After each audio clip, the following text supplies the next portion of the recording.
As in Pittsburgh. The Bucks are back in the Bird, riding high from their first road trip win of the season and relishing another one-run win against one of baseball's top arms. Hopefully that Jolly Roger swagger carries over as the Pirates welcome in the boys from Brewtown for a short visit to PNC.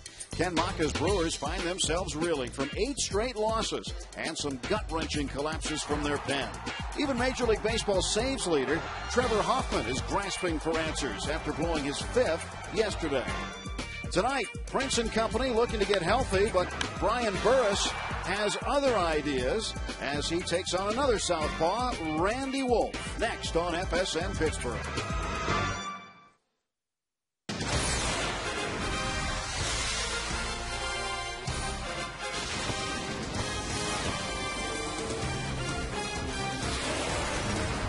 It's time once again to get your ticket punched to watch some Major League Baseball. Fans enjoying this beautiful ballpark, but it's time to come inside as the Pirates get set to open up a brief 2-game series with their Central Division rivals, the Milwaukee Brewers.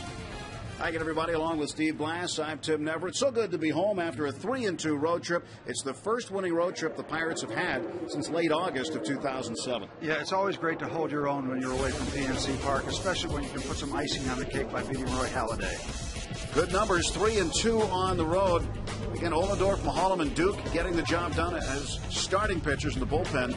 Excellent as well. Absolutely airtight last night in that 2-1 win, and these guys are coming in throwing a lot of gasoline, 95 miles an hour. It's good to see those power arms. So far, so good. On the other side of things, the Milwaukee Brewers. They have lost 8 straight. Their starters have not been very good, and the bullpen has been atrocious. Yeah, you take a look at the bullpen stats, 11.5 the ERA, and you don't have complete games anymore, so you've got to have a strong bullpen there. In disarray, Trevor Hoffman is really struggling, so they need to get some work in the latter part of their ball games. And 4-14 at home, they're probably happy to be here. Trying to turn it around tonight for Ken Macha's ball club is the left-hander Randy Wolf. He's had good success against the Pirates, 8-1 in his career. And Bucco lefty Brian Burris will have the ball, and he hopes that tonight is his night. So it's Wolf and Burris, the pitching matchup. Brian looking for a good outing as the Pirates open up a 2-game set with the Brewers. Coming up next on FSN, it's the Pirates and the Brewers. Stay tuned. Go Bucks!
PNC for the achiever in us all.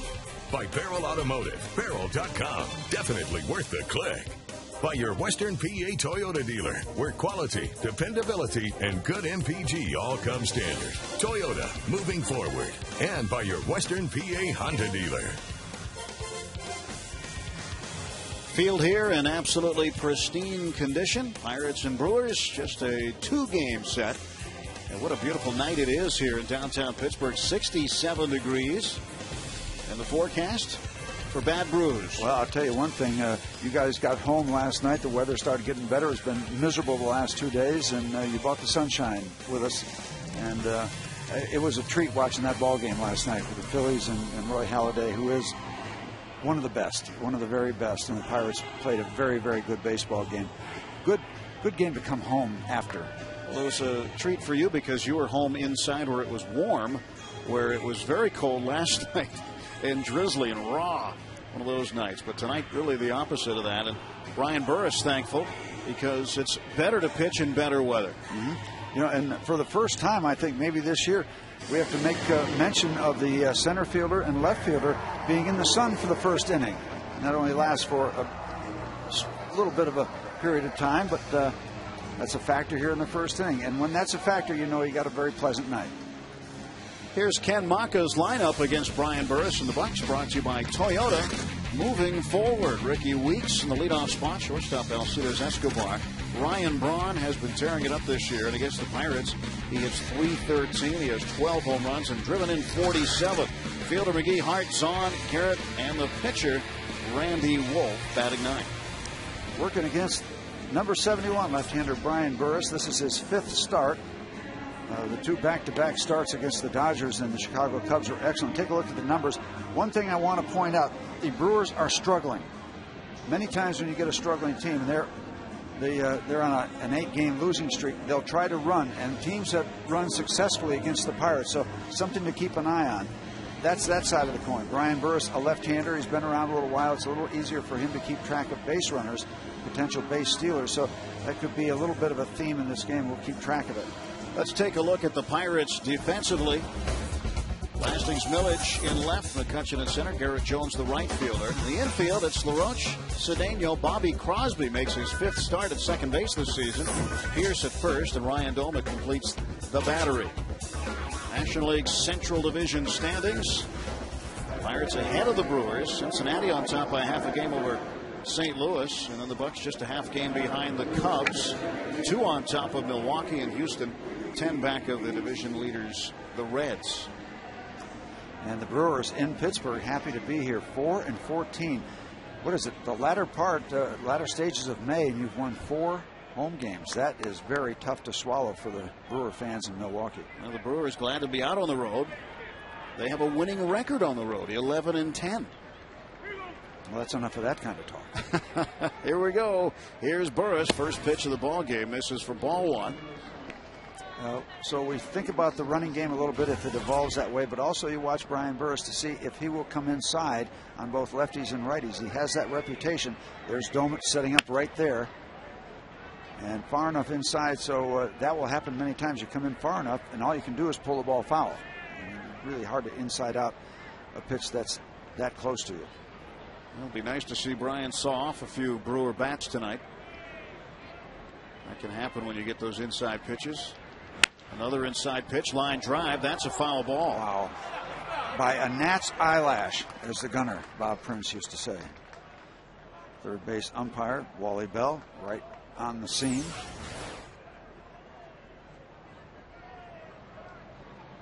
That close to being 2 bases.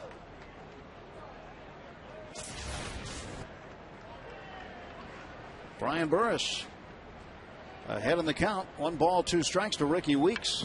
Second baseman for the Brewers, hitting .250. And Weeks can run. Pirates trying to keep him off the bases. We worked inside to him a couple of times. They want it back in there and up, and that's okay. Brian Burris in the neighborhood. So you don't always throw it exactly where the glove is, but neighborhoods are good. We're saying if it's a good neighborhood. If it's a good neighborhood. Yep. Set up shop there. 2-2. This one to the left, and this is trouble already. Milledge will watch it bounce off the wall. Weeks and around second and stay there with a leadoff double, his 7th double of the season. And the Brewers get an extra base hit to start the ball game. It's one of those examples where a right-hand batter almost kind of hooks the ball. He gets around it, and that ball is continuing to run away from Lastings Milledge. That gets over the infield here at PNC, and you know it's 2 bases. And if Lastings lets that ball bounce once more, if that gets down on the ground again, it's probably going to be 3. He was able to get it away from that padded wall. Alcides Escobar, young shortstop. His first full season in the big leagues. They expect that out of him this year. He's the everyday shortstop. He squares, takes a strike. See, when you lost 8 in a row, you're playing for a run whenever you can get one. So they're trying to push him over to third base.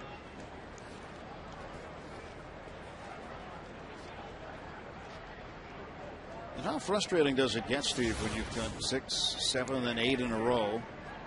With a lot of those at home, what does that do to a clubhouse? Well, it quiets it. Escobar puts the bunt down successfully. Burris will field. Throws on to first base with Crosby covering. They get the out. And Escobar moves Weeks over to third base.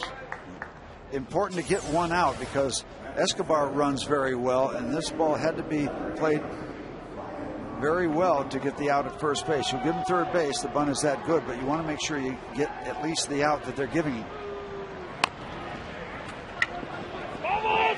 1-1-1, you can hear in the background. That means base number 1, first base.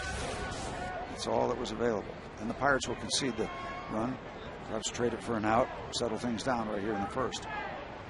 Ryan Braun, he is dangerous.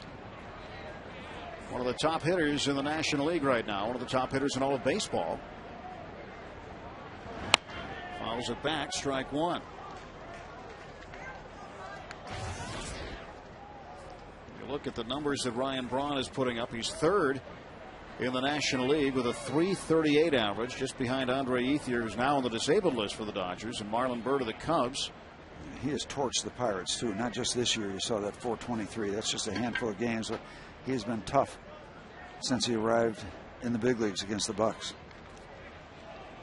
0-1 coming to Braun. Breaking ball for a strike.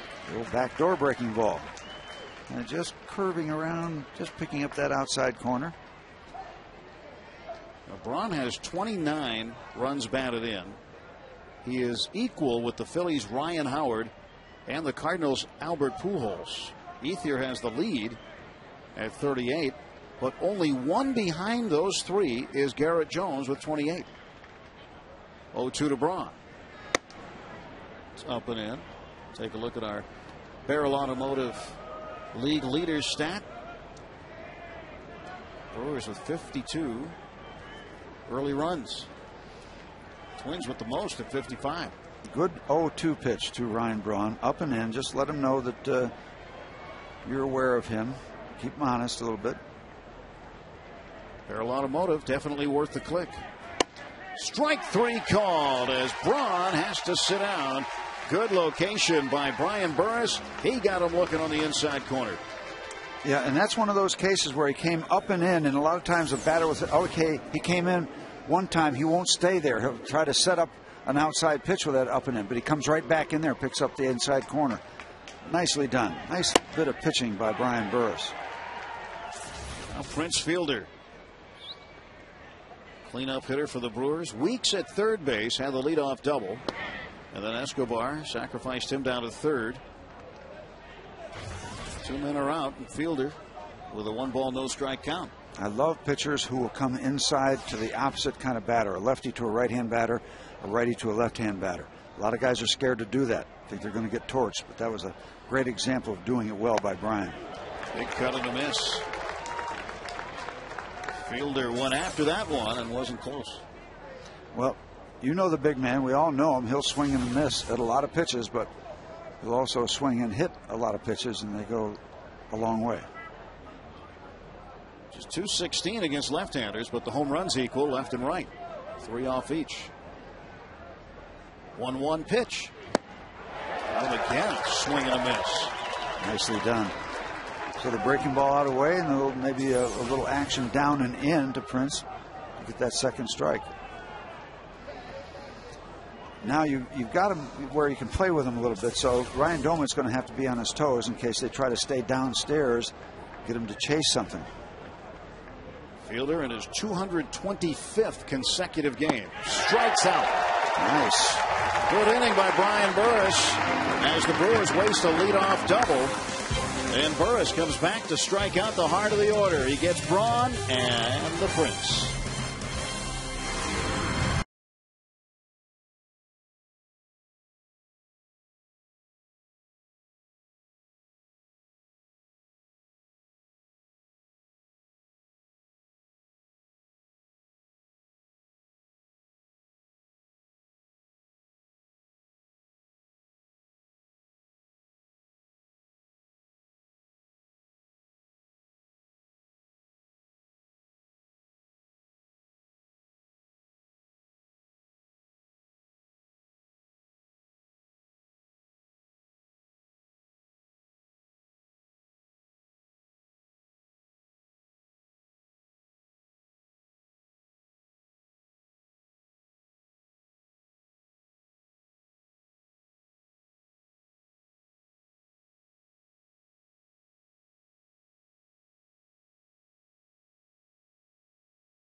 Look at John Russell's lineup against Randy Wolf, brought to you by Suzuki. Millage back in the leadoff spot. Crosby batting second. McCutcheon still at third. And Jones batting fourth. Dolan, Pierce, LaRoche, and then Ronnie Cedeno. Pretty good numbers against Randy Wolf in his career. And then Brian Burris will bat ninth. Yep, the veteran left-hander, Randy Wolf, he's won 104 Major League games. 8 of them have come at the expense of the Pirates. He's 8-1 lifetime against the Bucks and 4-0 in this ballpark. He got smoked last time out against Philadelphia. 5 innings, 6 earned runs given up by Randy Wolf. I'll tell you more about him as we go along. First pitch to Millage. Inside for a strike. Now Millage, with the bases empty, he'll take his chances, but when there are runners on, Lasting sitting 400th. The 400th? That's 400. That's 6th in the National League. 400th is not that good, but the 400 average is very good. 1-1. It's been uncanny the way he's been able to hit with runners on, but John Russell likes him at the top of the order. Still no home runs. 14 runs batted in. 1-1 pitch. Well, percentages say this will be the last time he leads off. Let's see how it plays out. We take a look at the Brewers' top of the first. That's what happens when you have lost 8 in a row. You get a guy at third base and you get your 2 best producers up, Braun and Fielder, and they both strike out and leave that runner on. That's what happens when you've lost 8 in a row. Millage takes a good-looking pitch there. 2-2. Burris and Joe Kerrigan having words on the Pirate bench. Pirate pitching coach staying close by his starting left-hander tonight. Millage ready for Wolf's 2-2. This one hit pretty well to right center field. Corey Hart gets underneath it and makes the catch for the out. Defensively, you see Corey Hart in right field. Ryan Braun is in left, and Jody Garrett, the center fielder tonight. In the infield, Casey McGee, Alcides Escobar, Ricky Weeks, and Prince Fielder, with the veteran Greg Zahn doing the catching. See that number when they commit an error? Their record 4-15.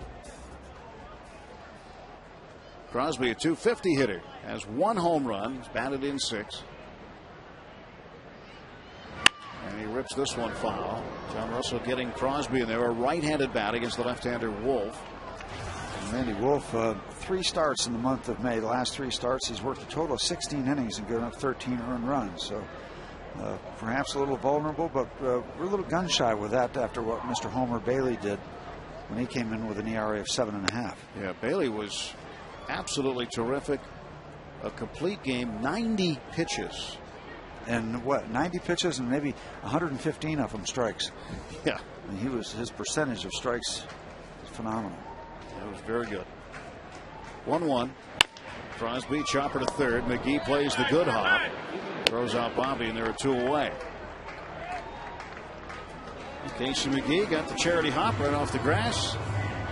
He had all day to throw to first. So Wolf now with 2 outs in the Pirate half of the first inning, and now batting is Andrew McCutchen. McCutchen went 0 for 9 against the Cincinnati Reds in that series, then went to Chicago and absolutely took off. And this month of May has been outstanding for him. He ranks 3rd among National League players with a .385 average this month, behind only Andre Ethier of the Dodgers, who's hitting .490, and Cincinnati's Johnny Gomes, who's hitting .408. Of course, Ethier, so much has been made about his right pinky that has been fractured, and he's now been placed on the disabled list. But he leads all the Triple Crown categories right now in the National League: average, RBIs, and home runs. McCutchen and Jones went 5 for 5 on the same day last Saturday against Chicago.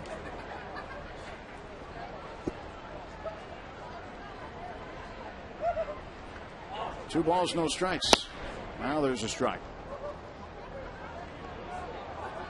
It was fun to watch those guys hitting back to back in the lineup, just hitting everything in sight. They each had a home run.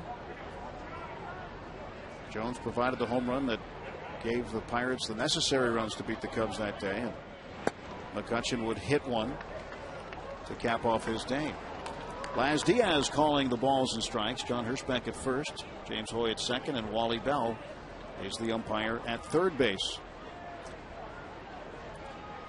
3-1 pitch to McCutchen. He's got a hit. Boy, and that ball, you could hear the crack of the bat way up here where we're sitting, and that ball was absolutely centered. Rock solid contact. Another hit for McCutchen. Yeah.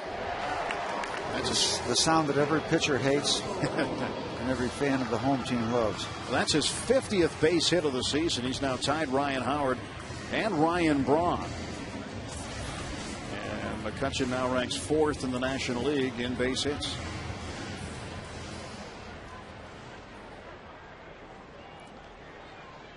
Shaping up to be an all-star season for that man. Yep. Well, we saw Andrew get caught guessing with a left-hand pitcher in one of the recent games, and that's going to happen. And Randy Wolf's been around a while. That pitch in for a strike. But these kind of situations, you'll take your chances. Of course, you got Garrett Jones up there. He can hit the ball over the fence, and Randy Wolf has given up. Oh, I had it written down here somewhere. Let's see, I had this week off. Darn it. It's the third post-it note to the left. Nine home runs. Yeah, 9 home runs he's given up. 0-2 now to Jones. Yeah, that's the most on the staff. You got to give me one. You got to give me a computer, some kind of electronic stuff. If you had the iPad that our stage manager Greg uses, you'd be really organized. Well, that's true. That's true. Or maybe I'll go for a fitting for one. Get fit for an iPad. It's just like golf clubs. You got to get measured. 0-2. Sidearm. Struck him out. No runs, a hit, and a man left, and Randy Wolf gets through the first. No score in Pittsburgh.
Not getting outs.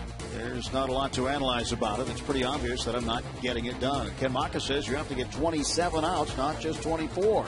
It's a tough part of the game when you play your heart out and can't close it out. Hoffman, well, his 5th save yesterday in Cincinnati. In the last 2 years combined, prior to this season, Steve, he blew 4 combined. He's got 5 already this year, and we're mid to late May. Casey McGee takes a strike from Brian Burris. Burris did a nice job after giving up a leadoff double to Ricky Weeks in the first. Oh, did he ever? And with 1 out, he struck out both Braun and Fielder. And Casey McGee, third baseman, takes a ball, 1-1.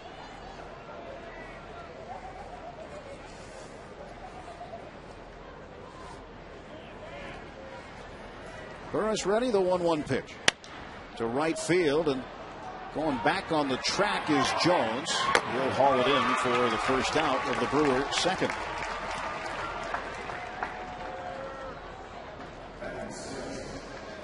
I tell you, Kenny Maka makes a very good point, because you work so hard to take a ball game down to the 9th inning, and Hoffman has been so good. We all know that, so that's a given. But then when it gets away, you troop into the clubhouse, and all that effort goes down the drain. Not that people weren't trying, but you come that close to the 9th, and then it gets away. It is very demoralizing, very disheartening. Saw Ken Maka standing there with his bench coach, Willie Randolph. Former Yankee great, former Mets manager. Former Pirate. Yep. And Corey Hart down to third, one-handed by LaRoche nicely, and there are now 2 away. We'll look back yesterday. Scott Rowland steps up, and that one ties the game for Cincinnati. And Joey Votto hits it off the wall. Run scores. That's the ball game. And on the other side of the coin, as bad as the Brewers have been in the 9th inning, that's how good the Reds have been with their late at-bat wins. Like 10 or 11. Well, 10 of their 23 wins have come in their last at-bat, and they have. That's large. And that, as disheartening as the other side is, that is so uplifting when you walk into the clubhouse when you took a game away from a team that had you beat. It's 2 ends of the spectrum. The Reds, over the last 10 games, the hottest team in baseball, winning 9 of 10. Greg Zahn grounds to Cedeno, and a 7-pitch, 1-2-3 inning for Pirates left-hander Brian Burris.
For the second inning at PNC Park, we invite you to visit the official online shop of the Pirates at Pirates.com. Browse the largest selection of official gear, including the latest apparel, nostalgic memorabilia, and authentic classics for the whole family. Get your gear from the official source, the Pirates.com shop. except no substitutes.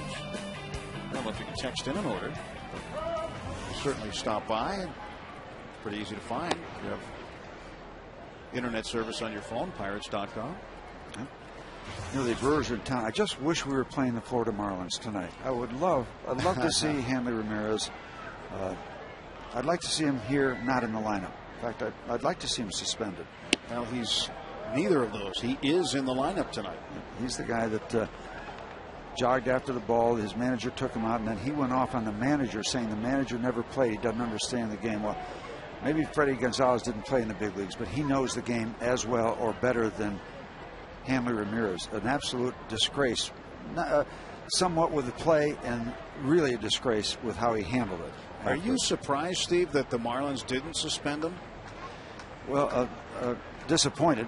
You know, this day and age, let's just be honest. The players kind of rule the roost in a lot of areas, and you'd probably be right in there with the Players Association or that kind of thing. But I give Freddie Gonzalez a lot of respect. The only thing I wish he had done was take him out in the middle of the inning, so everybody could have seen what should have been a very embarrassing moment for a Major League Baseball player. 2-1, and Doma takes that low. 3-1. You can forgive everything that a Major League does for the most part, except lack of effort. That doesn't have to go into a slump. Effort does never has to be a slump. Full count to Doma.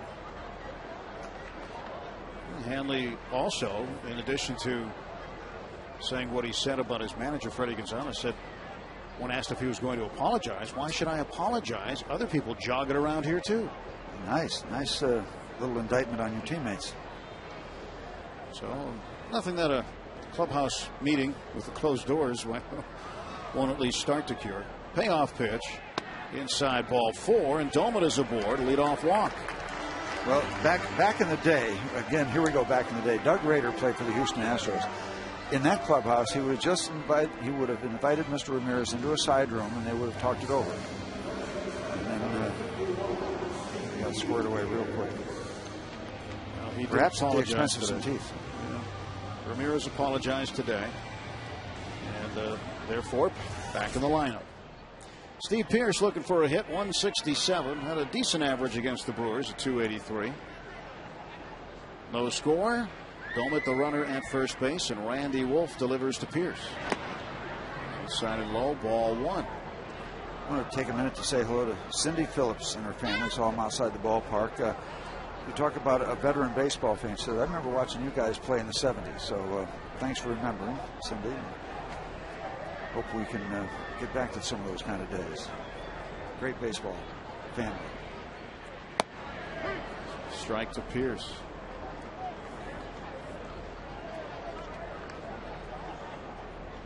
Pearce doesn't mind facing Randy Wolf. When Wolf was pitching for Houston, he served up Steve Pearce's first Major League home run. As we said, in 8 starts, 9 served up so far this year. And that one is ripped fair inside of third. Rounding second is Doma. He's hustling his way to third base. Throw comes into second, and sliding in safely with a double is Steve Pearce. Yeah, that's interesting. I wonder if Steve was looking at what was going on at third base.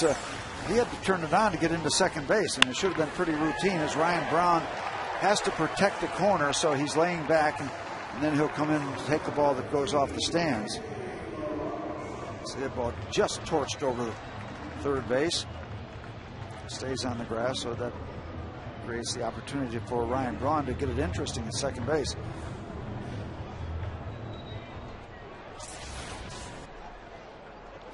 Well, all's well that ends well. Second and third, nobody out.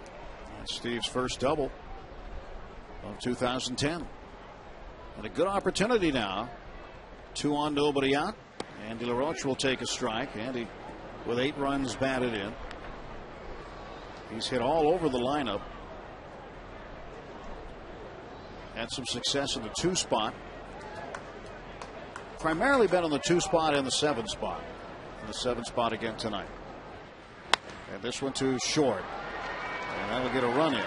Pierce Running into the ground ball, gets down to third base, which could prove to be key with just one out. So LaRoche drives in the run, and the Pirates on the board. It's 1-0. Yeah, it's still on the doorstep because Pierce did get over to third base where he can score on a sacrifice fly. I think we had a stat before about the Pirates scoring in the first and second run, ranked among the top teams in that particular category. So they break out with a run here in the second inning, still in business, and the Brewers will have to bring the infield in. When they have scored the first run of the game, they've done very well. 15-6. 1 out. And Pierce leading from third with the infield drawn in. Strike called to Cedeno. Yeah, and Steve Pierce right there decides to make the commitment. And, I think that Escobar had thoughts about going to third base. Now, he's a young player, maybe thinking, hey, I better take the short out. Maybe a more experienced shortstop takes that shot at third base, and Steve gets nailed, but they didn't do that. And we're on the doorstep. And now McGee going over and talk to Randy Wolf, and maybe the discussion about the possibility of a squeeze play. 1 out, down toward the bottom of the order. Who knows? Well, Pierce was lucky. He gambled and won, getting to third. 0-1 pitch. And did Cedeno offer? No, he did not, John Hirschbeck says. A 1-1 count now. From the side, a great angle to take a look at these.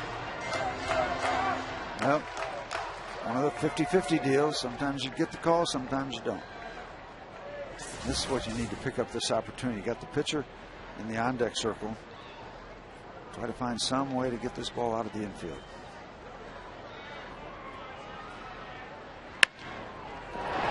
Foul ball. Wow. Oh, I had that as 2 bases. Wally Bell didn't. Bell right on top of this one. Off the line right there, you can see. Yep, good call. Got it right on it. Great camera angle. That's such a neat way to look at that play. Goes as a strike. 1-2. 1 run is in. And the stretch by Wolf. Now the 1-2 delivery to Cedeno. Inside 2-2. Well, now that the Pirates are on the board, Safe Auto Insurance reminds you that you're safe at home with Safe Auto, proudly supporting the Obadiah Cole Foundation for prostate cancer screening and awareness. Early detection is the cure. Ryan Doumit coming across with the first run of the game, driven in on a ground ball by Andy LaRoche. Those guys won't need a haircut till August. Well, they shaved it right down to the wood. 2-2. 3-2. You know, Ryan tightened that up the other day. See, Bobby Crosby did as well. Maholm's got that haircut. You just don't want it to get in the way. No danger.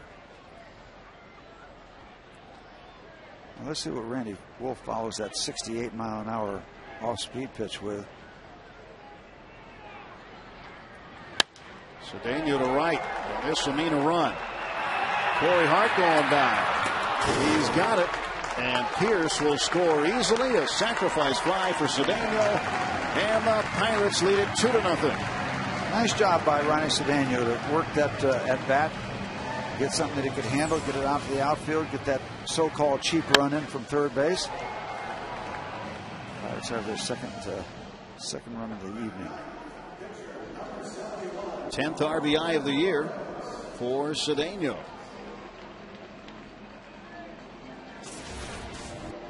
Base is empty for Brian Burris.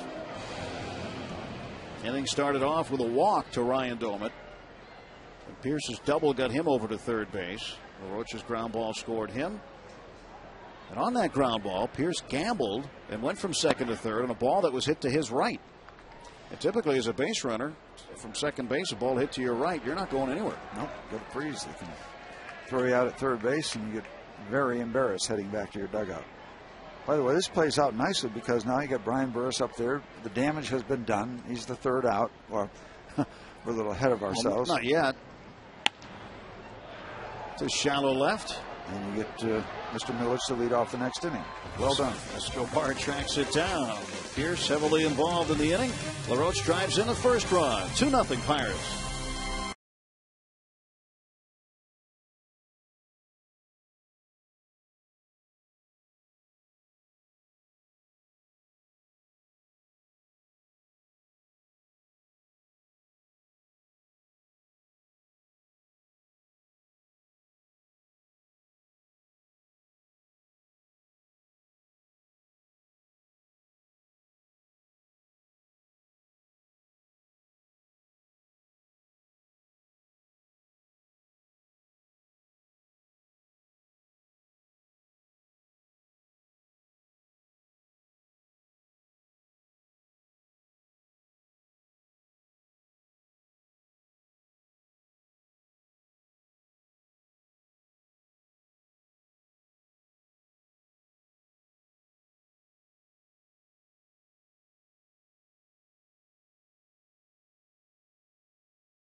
If everything goes well, then we're looking hopefully to get him back activated tomorrow. Manager John Russell talking about Brendan Donnelly, relief pitcher. Indoor bullpen session yesterday. Who just a little bit today. Could return from the disabled list tomorrow or Friday. That's our injury update. Thanks to our friends at Allegheny General Hospital Sports Medicine, official medical provider of the Pittsburgh Pirates. With Steve Blass, I'm Tim Neverett. 2-0 Bucks, top of the third inning. Center fielder Jody Garrett, the pitcher Randy Wolf, and then the top of the order, Ricky Weeks to face the lefty Brian Burris. First pitch hit in the air to right center. Jones takes it for the out. Well, it's good to see the way the bullpen has been performing even without Brendan Donnelly out there. Yesterday, Meek, Hanrahan, and Dotel. Hanrahan has been very good. In fact, he had to face the 2, 3, 4 part of the order for Philadelphia. The real tough part that included Jimmy Rollins and Ryan Howard, and got those guys all in order in the 8th inning. Dotel was dominant in the 9th last night, picking up his 8th save. Here's the pitch to Randy Wolf, and Wolf, not a bad hitter, 350, and he's had 3 hits against the Pirates. 5 career home runs, as we mentioned. Strike 2. Wolf, 187 lifetime, but four hits. I think I said 3. I think Stan corrected. 4 hits, 4 for 6 against the Buccos this year. 4 for 6. Yeah, pretty impressive. Like to be 4 for 6. 0-2. Right back to it. I've seen guys that were 4 hits in 6 years, 4 for 6 that way, some of our pitchers. Well, it's time to check out tonight's PNC achievement. And the guy we're looking at tonight, relief pitcher Joel Hanrahan. 17 pitches last night against the Phillies. No hits, no runs, no walks. And he was very, very good. That's our PNC achievement, brought to you by PNC, for the achiever in us all.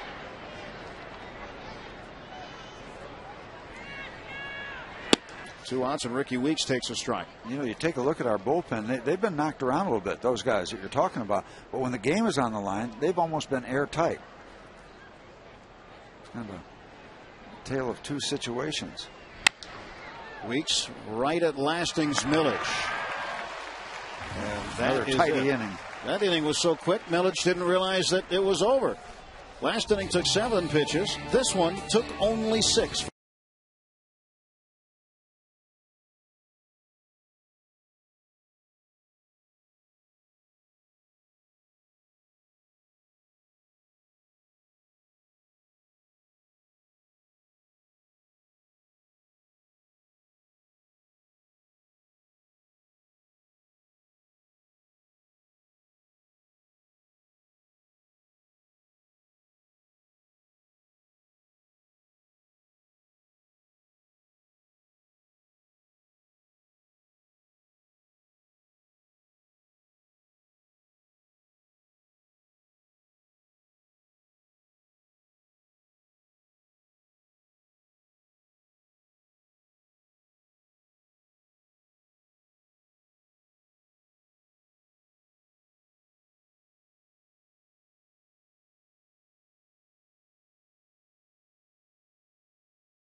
The river? They couldn't afford the whole boat?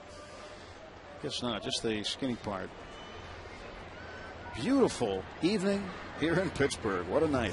And the last 2 days, completely the opposite. So you guys brought the good weather with you after a miserable night in Philly last night. We didn't have any good weather with us.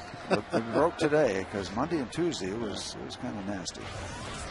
Lastings Milledge, who caught the line drive out from Ricky Weeks, and because only 6 pitches were thrown, I didn't think he thought there were 3 outs. He was throwing it back into the infield as though there was going to be another out recorded. Well, that quick, sometimes you just build up a credit. Get a couple more and apply them to the 4th inning. Ryan Burris has retired 9 in a row since giving up the leadoff double to Ricky Weeks in the first. 0-2 to Milledge. Lastings 0 for 1 tonight. Ground ball to second. Weeks has it. And Milledge is gone. 1 away, and he's 0 for 2. Bobby Crosby will be the hitter. Crosby bounced out to the third baseman. Casey McGee is first out.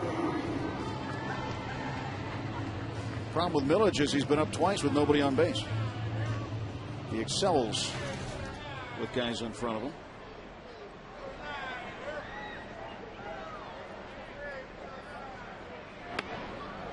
Ball 1. McGee guarding the line at third. Playing a little close to it. Just behind the bag.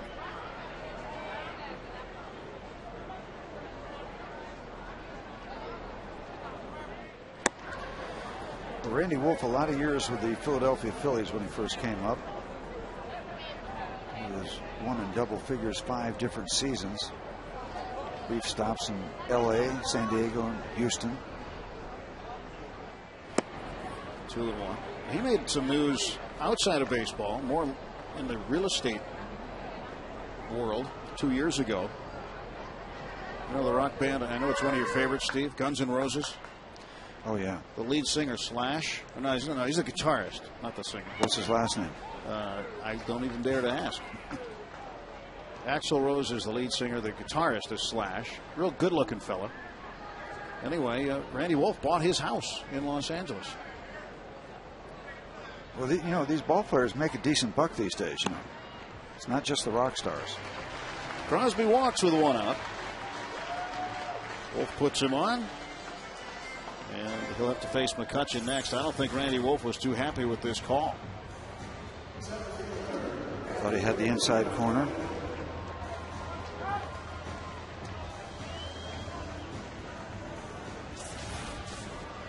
himself. You know, maybe 10 years ago, Randy, when you looked at him, might have given you that image of being a lookalike of Ron Howard. You think so? A while back. Separated at birth? Yep.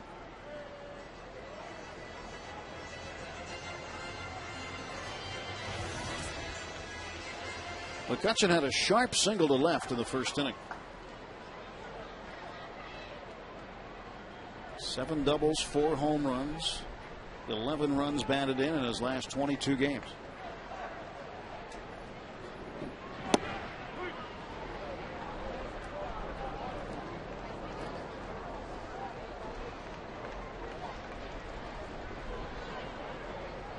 Crosby playing second base tonight. Akiyamura still nursing the tight hamstring in his right leg. He is available to pinch hit and has been the last 2 games. Delwyn Young has played first base the last 2 games in Philadelphia. A switch hitter. And John Russell getting Crosby at bats from the right side tonight. Now McCutchen. Average good either way, but with runners on, much better. Late step back by Crosby. Close over there. And you could hear the guys in the Milwaukee dugout yelling, "Got him."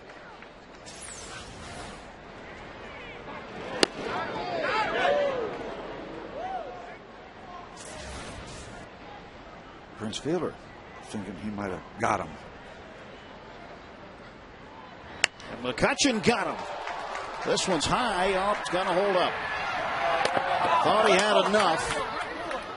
But the ballpark held it, and Braun catches it in the corner. Off the bat, that one had the right trajectory. Yeah, I thought so too, because there is kind of a following wind from right field over toward left field, and you can get something rather inexpensive down in the left field corner. But Andrew knows right there that he didn't get enough of it. Right then. Sometimes you can just kind of tuck it around that foul pole and get 4 bases. 2 men are out. Garrett Jones, the hitter. Jones had a terrific night against Roy Halladay last night. A night that many hitters never get the chance to have. 3 out of 4 with a run batted in. And Halladay doesn't give up much. No, he doesn't give up 9 hits to a team very often either. He's got 9 hits off the ace.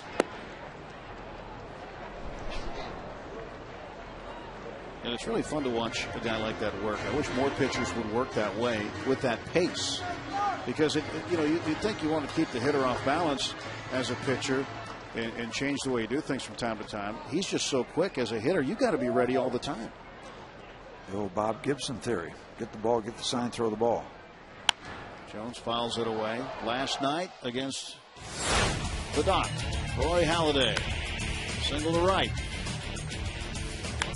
Single to right. And that scored the game's winning run. Lasting's Millage colliding with Carlos Ruiz, and then another single to right. Good night for Jones. 11 out of 22 over his last 6 games, including a 5-for-5 performance in Chicago. Looks at that breaking pitch outside, 2-2. That's what you like to see, too. A guy that's a power hitter, when he's not hitting the ball over the fence, still get his share of base hits. So it's not one of those all or nothing kind of scenarios. I mentioned his 28 RBI, Steve.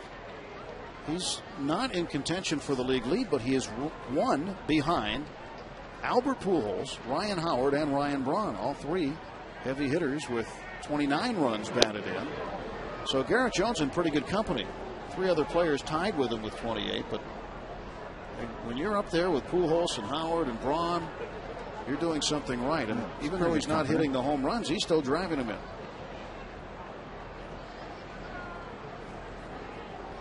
Escobar playing behind second base, and McGee way over in the hole at third.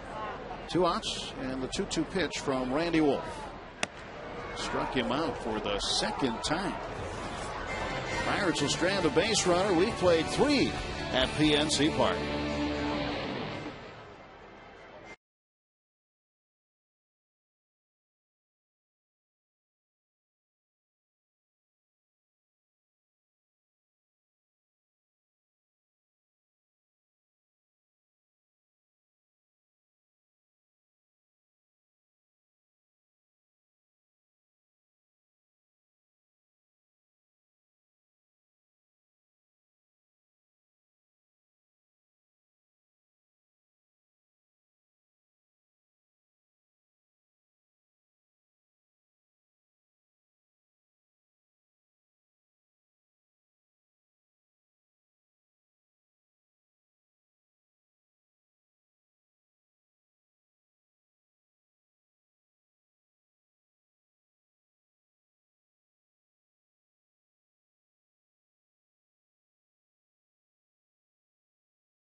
versus the Cubs, along with homer in each of the next 7 games, which is a major league record. That's our this day in Pirates history, thanks to Day Automotive.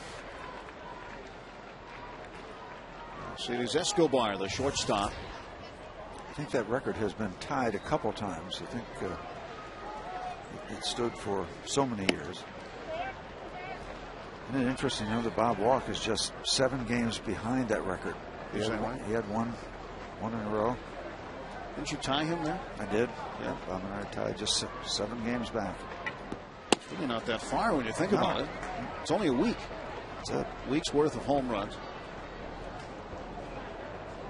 Missed it by that much. It's 1 week. 2-1 pitch. Escobar shoots this one toward right field, and that's down for a hit. That ends a string of 9 in a row set down by Brian Burris. And our trivia question brought to you by AT&T Mobility. AT&T, rethink possible. Who tied Dale Long's Major League Baseball record of 8 consecutive games without a home run? With a home run. Did I say without? I meant with. Because I tied that one. I had 8 consecutive without. Yeah, that's what I was thinking. I was looking at the process of elimination and relieved that you eliminated yourself and Bob. So that only left all the rest of the players in Major League Baseball. There, I'm writing out my guess for Tim. I think that's right. He's in baseball still as a coach in the National League, I believe. That's Steve's guess. Say his name if you want. LA is fine, but it ain't home. New York's home, but it ain't mine no more. Maybe a clue, a hint. Donnie Baseball? That's my guess. Ryan Braun struck out looking first time up. 1-0 pitch. 1-1. What an impressive bit of pitching that was with a runner at third base to strike out Braun and Fielder, numbers 3 and 4 batters in the Brewers lineup. But Randy Wolf has settled in, so we've got a 2-0 ball game in the 4th. Prince Fielder on deck. Ryan Braun at the plate. Tough part of the Brewers order now.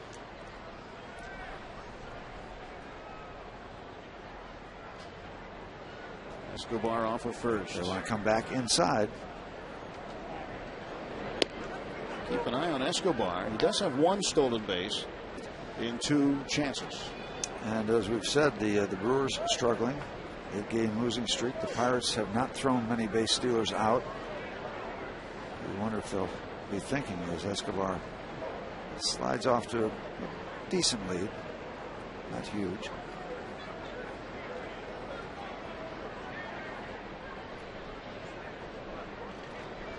There comes the 1-1. This one is hammered down to left field, and that one is going to be off the wall.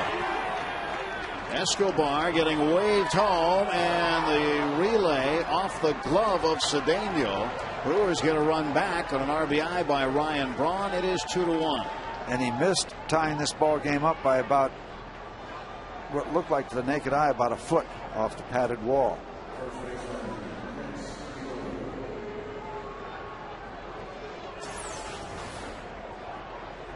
There's the delivery, and actually goes out there and gets it and turns it back around. See where it hits. This does not miss much of being a home run. Oh. About talking 4 about inches, an inch. maybe 3 inches, maybe 1. Nice job by the fan. He kind of stood up and let that ball hit the wall. A lot of fans would reach over and try to grab the bruise that. right there. Now Fielder goes the other way. That's into left field. And here comes Braun, and the ball game is tied at 2. 3 straight hits off Brian Burris. Yeah, I'm speculating here. When Braun hit the ball before the pitch was delivered to Ryan Braun, I think that Brian Burris was really occupied with the runner Escobar at first base because he stayed in the set position very long, and it can be just a little bit of distraction, maybe take a little bit of your concentration away. It is different when you're trying to hit a certain location when you're in the windup than when it is when you've got a runner on that you've got to think about along with trying to be precise where you want to throw the ball. As you take a look at Prince Fielder just kind of slicing the ball over the head of Andy LaRoche. So 2 base hits just over Pirate infielders. The Escobar hit over the head of Bobby Crosby, and then the slicer by Prince Fielder. And all of a sudden, that quickly, we're back to even. Casey McGee fouls it away. Take a look at Braun and how he reacted. He can see it right away. He sees it goes over. He's got an easy trip in. Back to square one. Prince Fielder, his 18th run batted in. 2-2. See how quickly it can turn. I mean, Brian Burris so very efficient since the bottom half of the top of the first inning. And then all of a sudden, they're just whacking the ball. I mean, the only ball really hammered was the ball Braun hit. The other one was kind of a couple of flares. 7 pitches in the second, only 6 in the third. But he needs an out now because all of a sudden he's back on his heels, rolling right along, and how quickly it can turn. Just a little flare starts it.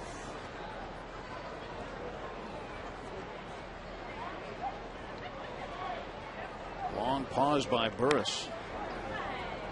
And another foul ball. Jim, well, we got a moment. Just want to pass along condolences and our thoughts to the family and friends of Steve Krause, a friend of ours out in the South Hills area. Remember South Hills Country Club for a lot of years, passed away, and too young. Send along our thoughts. No balls and 2 strikes now to Casey McGee. Fielder short lead at first. 0-2. Almost foul again. He trying to be a tough out. Tough to find an out here in the top of the 4th. McGee flied out to right field in the second inning. Milwaukee 2 runs on 4 hits. 3 of them have come consecutively to start this 4th inning. Don't change much, Brian, because they only hit 1 ball hard at this point. But you need an out. Need a ground ball. To center. And on the run is McCutcheon. 1 down. Retreating to first, Fielder. It's okay. Settle it down a little bit here. Take that. Keep the force in order. Got a double play candidate at the plate in Corey Hart. Had a chance to get in the mailbag while you guys are away, and got a nice note from Rory and Janet Coates from Carnegie, big Pirate fans, and I personally agree with them about uniforms, current uniforms, and how they're worn in various cases. What was their point? They're not crazy about the bagginess of the uniforms,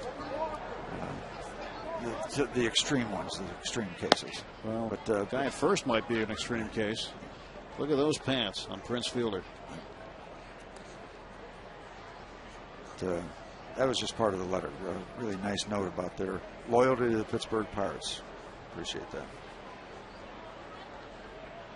1-0 to Corey Hart. Up in the air, and Bobby Crosby will take care of it. 2 down.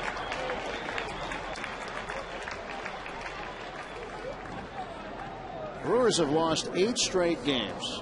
And if you looked at those numbers there in terms of batting average, runs per game, home runs, stolen bases. But then you go to that one. Yeah. The offensive numbers, you'd never guess they are where they are in the standings. But pitching, and especially relief pitching, has been letting them down. Switch hitting catcher Greg Zahn batting right-handed against Burris. Zahn grounded out to the shortstop Ronnie Cedeno to end the second inning. They got him on the right side of home plate. 179 as a right-hand batter. 310 the other way. 1-0 pitch is a strike. Greg is the nephew of former Orioles catcher Rick Dempsey. He looks a lot like him, too. Yep.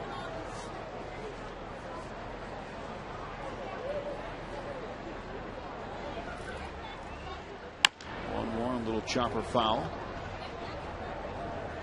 Makes it a 1-ball, 2-strike count.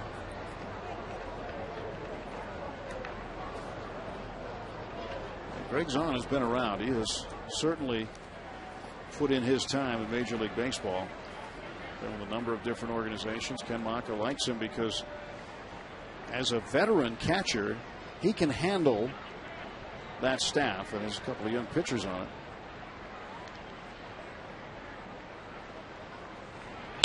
One, two, fouled away. And Zahn has been with the Orioles, came up with Baltimore, then with the Florida Marlins, Texas Rangers, Kansas City Royals, Houston Astros, Colorado Rockies, Toronto Blue Jays, and Tampa Bay. I think he's qualified for the pension. I would say so. 1-2 pitch. And Zahn in the air to left. Millage started back. Now moves in. Takes care of it. Good job. Damage control. That is the end of the inning. Well, 2 runs come in on 3 hits, and there was a man left. 2-2.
We gave you our AT&T Mobility trivia question a little while ago. Who tied Dale Long's Major League Baseball record of 8 consecutive games with a home run?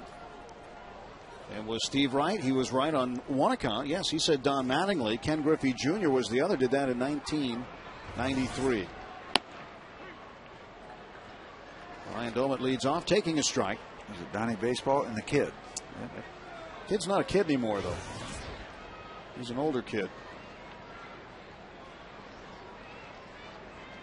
0-1 to Ryan Doumit.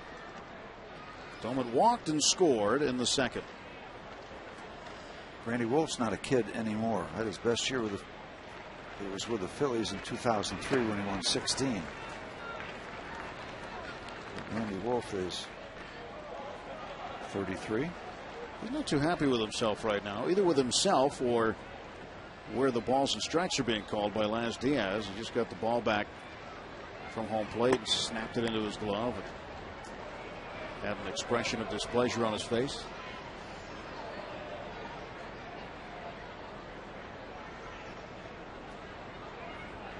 If you're a hitter, though, I think you'd rather face a mad pitcher. It's not much fun facing a mad hitter, but Doumit to Escobar, and he is thrown out.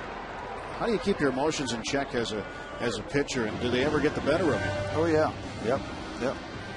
I don't know of anybody that's played the game at the Major League level who's not snapped every once in a while. But it doesn't do you much good to really get into it with umpires because it's, oh yeah, you want to give me a problem? And anytime you argue with the umpire, a high percentage of the time they consider you as having shown them up when you argue with them. And that goes into the file, and there's a chance you might not get a borderline call. So you need to make the umpire your friend. And more important than that, you need to learn his strike zone as quickly as you can when you are pitching in a ball game, because his strike zone is the one that's going to count. Doesn't matter what yours is. He's going to make the calls according to his strike zone, and you've got to adapt to that. And it's not an ugly thing. It's not a mean thing. It's not an evil thing. It's just that it's in your best interest to find out what it is on a given night. 1-1 count on Steve Pearce. He doubled and scored in the second. Got his first double of the season. Be nice to see Steve start hitting on a more consistent basis. He was ripping the ball in AAA when he got his call up. And you go back facing Randy Wolf. September 9th, 2008. In Houston over the Crawford boxes. He's 1 for 1 off him tonight. And that's a thing a veteran pitcher will do right there. He threw him a slow curveball, swung and missed, way out in front. And a pitcher's mentality is, you want to get out in front of a pitch? Well, I can throw it even slower if you want. And that's exactly what he did right there. 66 miles an hour.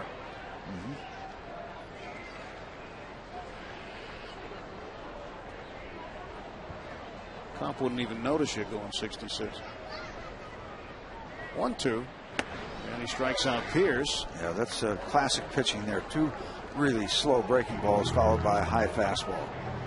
It's in the pitcher's handbook right there. And an 88 that time. This looks like a freight train after the 2 real slow curveballs. And Steve can't resist the temptation of finally seeing a fastball and going after it. 2 outs for Andy LaRoche. A 2-2 ball game, bottom of the 4th. And he drove in the game's first run with a ground ball out, and he's got one up the middle for a base hit.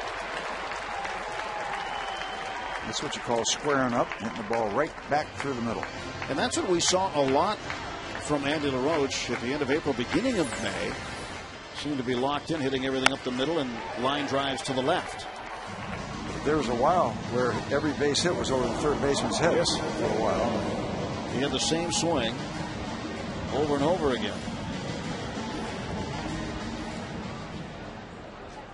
And he got out of that swing recently, worked on it a little bit earlier in the week, and feels pretty comfortable with it now.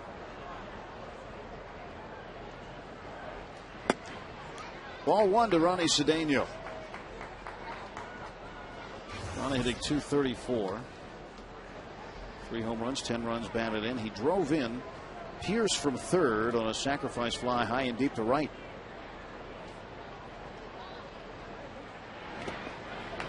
I'll tell you, how hot are those Cincinnati Reds? They're just in the 4th inning down in Atlanta.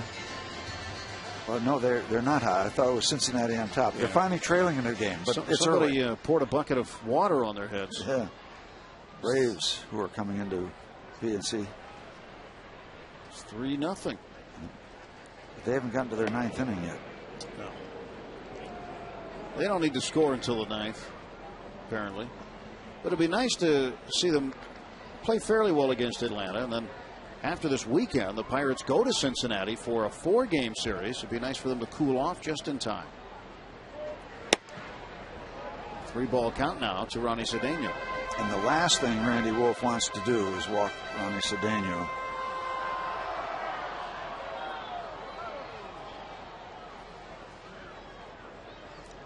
Brian Burris in the on-deck circle, but I'd much rather face him in the bottom of the 5th. Cedeno had the green light, 3-0, and he bangs one into left center field for a base hit. Holding at second is LaRoche. Cedeno with the green light and 2 consecutive hits with 2 outs. See if Brian can help himself out here. Zahn wants to come out and talk to Randy Wolf.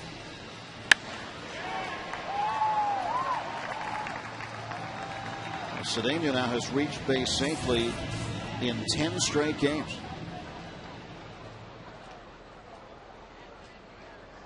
Two on and 2 out for Brian Burris. Burris is 1 out of 9 this year, 111 the average.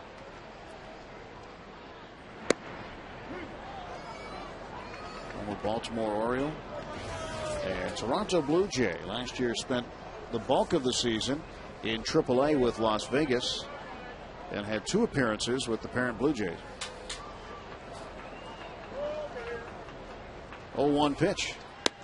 Now it's 0-2. He was way out in front. Yeah, he's got him in a bad way now because he's thrown him 2 slow curveballs.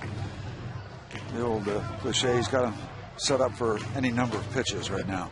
A fastball that he hasn't seen yet, or another hook. Well, swing hard in case you hit it. Shorten up, shorten down, hunker down, try to make contact. That's at and outside. 1-2. LaRoche the runner at second base and Cedeno at first, each with 2-out singles. I'm glad we don't have any footage at all of when I got into my true strike stance. It was ugly. Just choke up on the bat, crouch down, almost open up, almost while you're facing the pitcher and try to chop at the ball. It was not pretty. How do you know we don't have footage? I'm praying you don't. We just haven't broken it out. Maybe. 1-2. And Burris up the middle. He's got a base hit. Here comes LaRoche around third. On his way home. And Cedeno's hung up. LaRoche scores, however. And Cedeno stays in the rundown. Gets tagged out. Pirates run themselves out of the inning, but get the run across as Burris helps his own cause, driving in the go-ahead run. His second hit of the season, Brian Burris scoring Andy LaRoche. Nice job by the Pirates.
Second, Cedeno at first. Burris singles up the middle. LaRoche comes around and scores.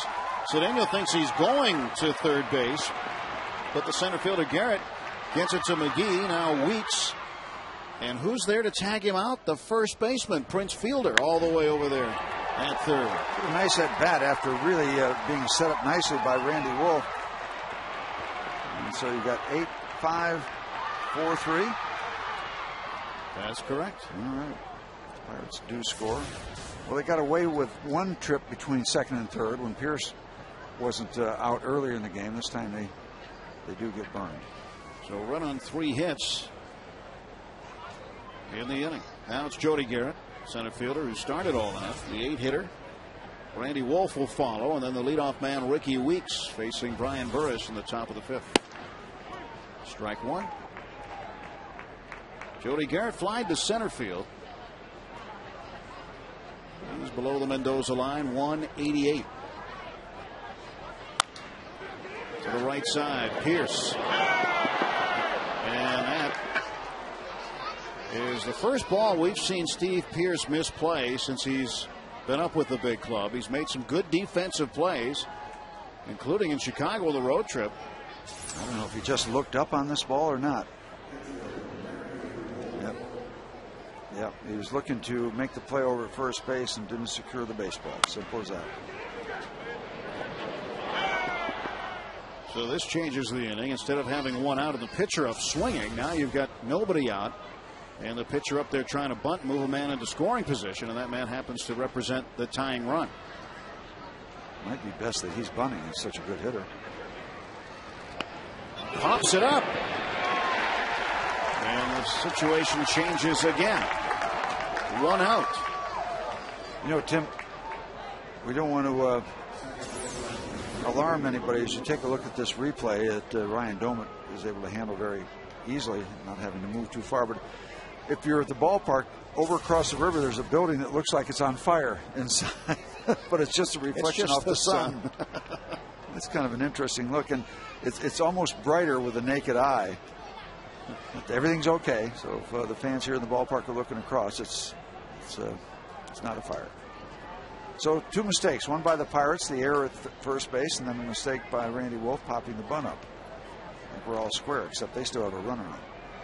Throw over to first base, and Garrett gets back. Ricky Weeks had the leadoff double and was stranded at third base in the first inning, and then lined out to left field, where Lastings Milledge caught it chest high to win the third.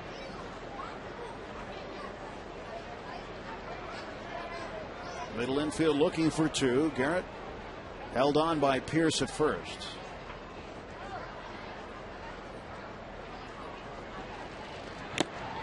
Foul tip into the mid of Doumit for strike one.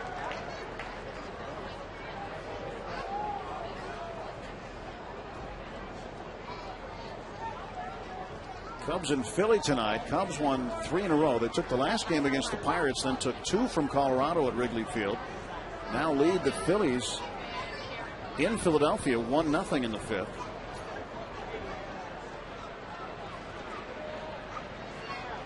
Long look by Burris. Now the pitch, fisted foul, 0-2. Kind of interesting to the Cubs that a guy with an 8 ERA, who's a kind of an 8th inning reliever, gets promoted to the starting rotation. Mr. Zambrano apparently is back. Yeah, I think Lou Piniella, Steve, missed Zambrano's bat in the lineup. They've been missing some offense, so they get the switch hitting pitcher back in there who actually can hit a little bit. Yes, he can. And now that he's back in the starting lineup, you'd have to say, okay, well, who's going to the bullpen? And it may be former Bucco Tom Gorzolani.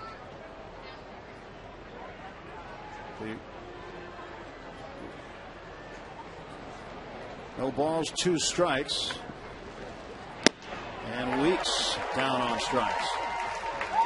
Number 3 for Brian. So he certainly has done his part to pick up Steve Pierce, who committed the error. Now you got the foul out and the strikeout. Healthy cut with 2 strikes. There's no 2-strike swing there.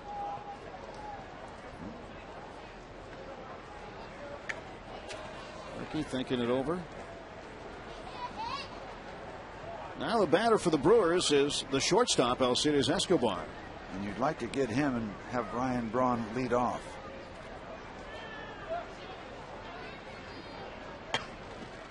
Escobar, first ball swinging, caught a piece of it. Strike one. And you look at other teams in the division. Colorado is at Houston tonight, 1-1 in the first. Cincinnati trailing Atlanta, as you pointed out, Steve. They're in the 4th inning. Braves 3. Reds nothing, the division leaders. And St. Louis at home against Florida. They are scoreless in the first. This one to left field. And that is going to drop in for a hit. And around second and into third is Garrett. And another little flare, so they haven't really tattooed the ball. Ricky Weeks hit the ball sharply in the first inning, and then Braun's double. But other than that, the base hits have been of this variety. Pirates shifting over into left center, but I don't know if Lastings Milledge is going to get that, even if he's straight away. That may have been the quietest double you'll ever see. Ball just floated in the air, and Milledge had to do the 100-yard dash to get the ball. We're going to create the matchup of left-hand pitcher Brian Burris against left-hand hitter Prince Fielder. Dangerous, but this is the move to make. Lefty against lefty. Well, started the inning, Jody Garrett grounding to first base, and Steve Pierce misplaying it into an error. Randy Wolf popped up the sacrifice bunt attempt. Ricky Weeks struck out. Escobar, the weak double. In fact, that was such a weak double, I wrote it down as a single in my book. Single and some change? Single and a half. And we're in the 5th inning. A lot of baseball left, but you've got a turning point here. Pirates could leave the bases loaded, or the Brewers could do some significant damage. And Joe Kerrigan wants to talk that whole subject over with the battery of Doumit and Burris. Got Prince Fielder to strike out swinging in the 1st inning, and then he hit one off the handle to left field. Opposite field dunker for an RBI single, scoring Ryan Braun to tie the game in the 4th inning. Pirates have taken the lead. Their 3rd run in the bottom half of the 4th. LaRoche a base hit. He would come around to score it. Cedeno a single, kept it alive with 2 outs, and then Burris an RBI single up the middle. An interesting quartet there. There was a mask on, a mask up, a glove in the face, and then Joe Kerrigan wasn't scared of anything. He was just flat out talking. He just talked.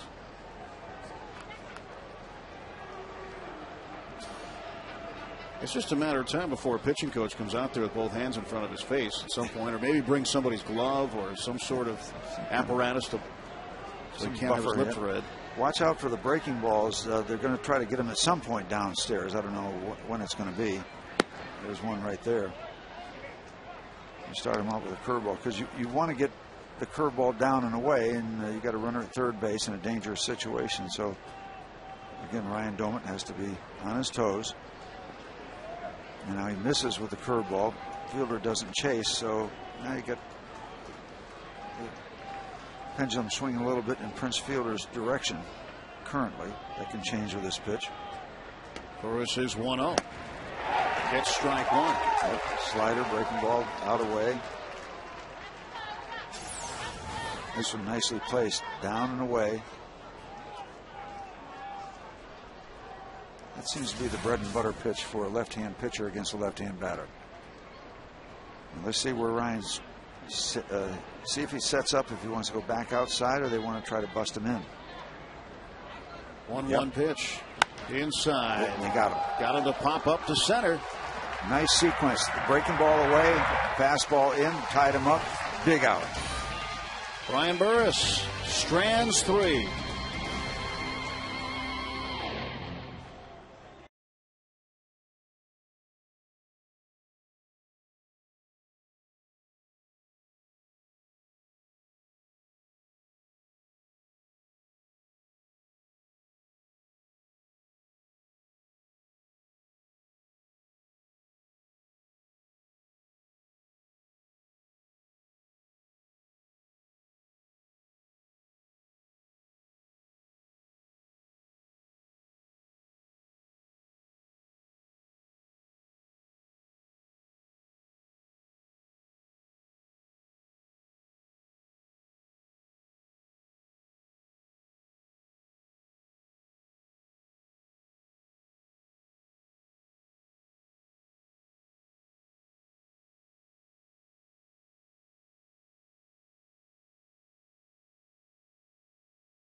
Getting him to pop out to center with the bases full, and the score remains a Pirate 3-2 lead. And Lastings Milledge for the 3rd time leads off an inning, and this time fouls it down the right side for strike 1. Take a look at this big out recorded by Burris against Fielder. shows him the breaking ball down away, and then the perfect breaking ball. And now comes back inside with a fastball, ties him up. Prince might have been thinking away, but gets inside enough where he pops the ball up. A huge out. Really nicely done. Millage to right field. Corey Hart. One away. Millage is 0 for 3. What did I say? He probably only lead off that one time during this game. He's led off three times. 400 is his average with runners in scoring position. He's going to have a guy on second. But tonight, that's not been the case. He's flying out twice to right, grounded out to second base. And now Bobby Crosby 0 for 1. Walked and was stranded in the third. We'd love to see the Pirates hold on and win this ball game, because I've got some circles around the job that Burris has done. The first inning when he had the 2 strikeouts, the damage control in the fourth when they scored a couple, but then he got 3 outs. Limit that, and then the huge pitching matchup against Prince Fielder. Off speed, 65 miles an hour. That's the Randy Wolf, the old slop drop we used to call it. Dead fish, whatever you want, slow curve. I like dead fish. That's good. Yep. You call it an Uncle Charlie when it's a real curveball. That's a grandfather Charlie. That's even slower. Wolf uses all his pitches. He uses every bit of home plate. Tried to use the bottom part that time. 3-1.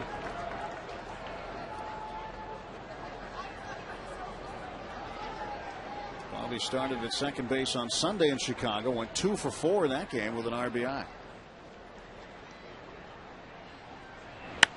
And he hits this one pretty well to left center field. Garrett on the run. Garrett to the track. And Garrett makes an incredible catch right up against the bullpen door, taking one away from Bobby Crosby. And that ball was tattooed, and you got to give Jody Garrett credit. He never quit on the play. He wasn't afraid of the track, wasn't afraid of the wall. Didn't quit on it. Went a long way. And he gets it. You're exactly right. He could have gone into the bullpen and started to warm up.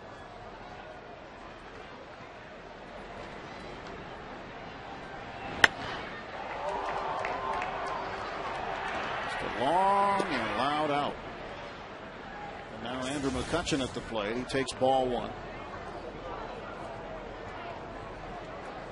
1-0 to McCutchen. 1 for 2.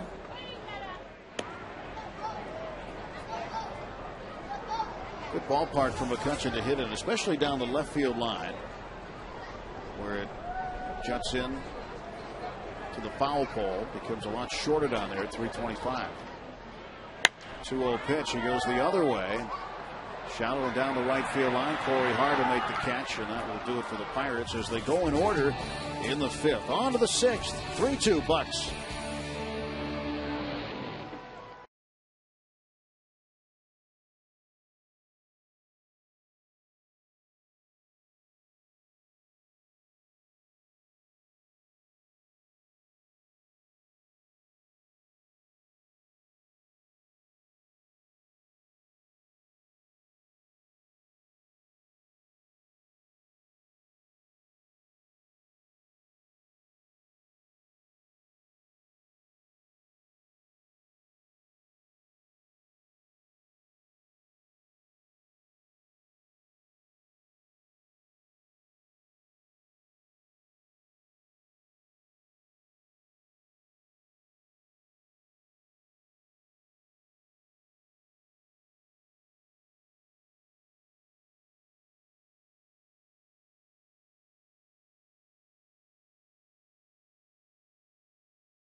third baseman Corey Hart, the right fielder, and the catcher Greg Zahn to start the 6th. And McGee hits one deep to left center field. Going back on it is Millage. It is gone. It just kept on carrying and carrying and carrying. And Casey McGee, a solo homer to lead off the 6th. The game is tied at 3. Well, he hit it very well. He hit it to the big part of the ballpark, but again, there's that trailing wind across from the first base foul line out toward left center field and the notch, and that ball just got up in the wind. He hit it well enough, but he got it up in that cruise area, and that's a pretty impressive home run. Burris was thinking that ball. How did that ballpark not hold that ball? I mean, it's to the deepest part. Corey Hart flies out to Garrett Jones for an out, but it looked like either McCutchen or Millage might have a play on it for a moment. Right in the wheelhouse, he was able to extend his arms and hit it. And I thought because it was toward the 410 sign that it might be contained. But it just kept drifting.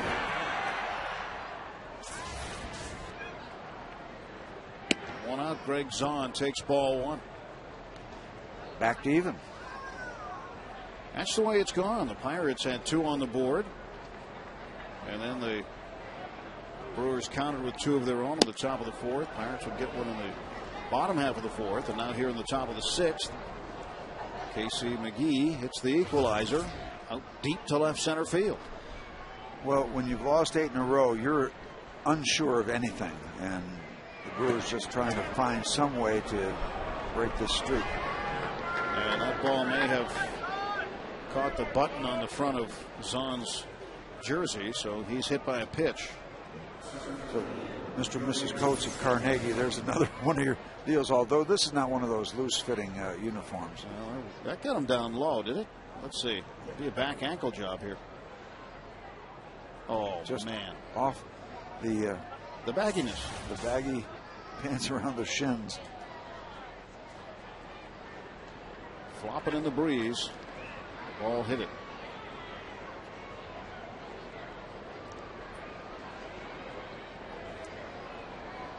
Jody Garrett. Oh, for the glove of Pierce. Would have been a double play. The easiest double play in the world. And this is so unlike Steve Pierce because he's got a good glove, but made the error earlier. I don't know what they're going to get. They're going to award a base hit here, but yeah, that. And I don't think that ball was even that high above Steve. Yep. Here we are. Would have been the end of the inning. Steve knows it. Glove has let him down a couple of times tonight. I'm going to talk to Randy Wolf. This is a decision for Ken Mauke. You want him to bunt? He's a good hitter. If he bunts, creates the second out of the inning, even though you have runners at second and third. So Doman wants time. And again, with everybody's wondering. Yeah, well, with 1 out, this would have ended the inning right here. Base runner takes off. Pierce catches it, steps on the bag. That would have done it, but not to be. And Steve Pierce would be the first one to tell you he should have had that ball. But that play is done, and you got to be on your toes now because you don't know exactly what Randy Wolf is going to do. He might be bunting, he might not be. Pirates are expecting the bunt with Pierce and LaRoche. They don't care about Jody Garrett and back of Pierce right now. Still trying to figure out what he's going to do.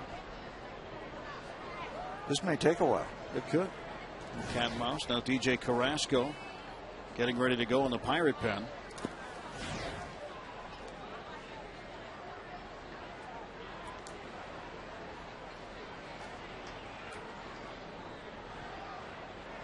Wolf squared around, pulled it back, and then squared around again. Ends up fouling it away. So now Brad Fisher will look into the Milwaukee dugout to find out what they want Randy to do. Randy looks into the dugout now. Oh, wait a minute. I'm supposed to be looking at third base coach. I get my signs from him, not the dugout. Cedar down there at first base. So now they know what they're going to try to do. The Pirates still do not. Signs have been flashed. The runners off first and second. Lead runner is Zahn. Garrett at first. And Wolf hammers this one foul. So I guess the bunt was taken off. Yep. But he'll look again.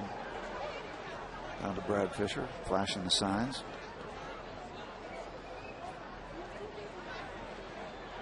And just because there's 2 strikes doesn't mean he won't bunt. Yep, but he might see the breaking ball down and away. See where Ryan sets up will tell us a good bit.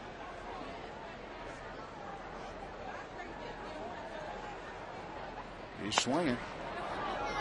To center field. Back up McCutchen. McCutchen makes the catch and guns it back to Ronnie Cedeno.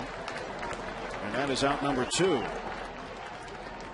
Coors Light 6th inning. Let's check out the Coors Light freeze cam, and we look at this one off the bat of Ryan Braun. How close was it to being a home run? That close. It's almost on the edge. And that's tonight's freeze cam, brought to you by Coors Light, the world's most refreshing beer. Ricky Weeks at the plate, but he's going to have to wait as Joe Kerrigan is having another meeting on the mound with Brian Burris.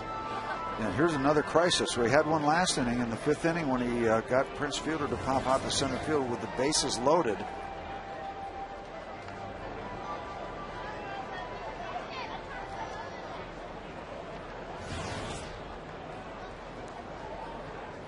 Now Weeks struck out swinging last time up. 1 for 3, and again he has a leadoff double to start the ball game. And Burris trying to go after him. How do you pitch him here? Let me get back to you. I'm going to leave it up to Brian. You want to see how they do it first? Yeah, I would. Runners on first and second. A pitch outside, ball 1. What you can do is sit and watch. You start him out with a breaking ball. Looking for yet another big out to keep this a 3-3 ball game.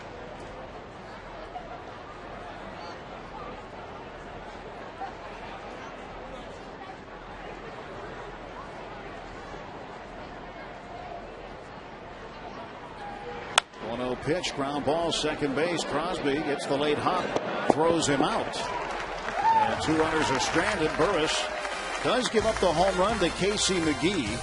McGee's 9th, and the ball game's tied.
Pirates taking on the Braves this Saturday at 7:05. All fans get a Garrett Jones action figurine at the gates, courtesy of Dick's Sporting Goods.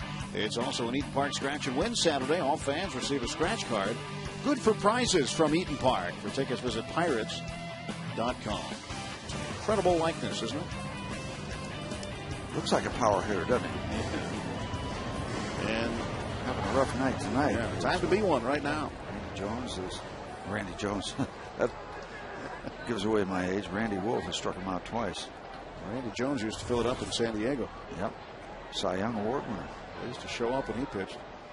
And Jones rips this one off the glove of Fielder. It's a foot race, and Jones is going to win it. Base hit, Garrett Jones. Boy, a lot of action on that play as Prince Fielder did a good job to knock it down, and then he could do a scramble and scramble and scramble after it.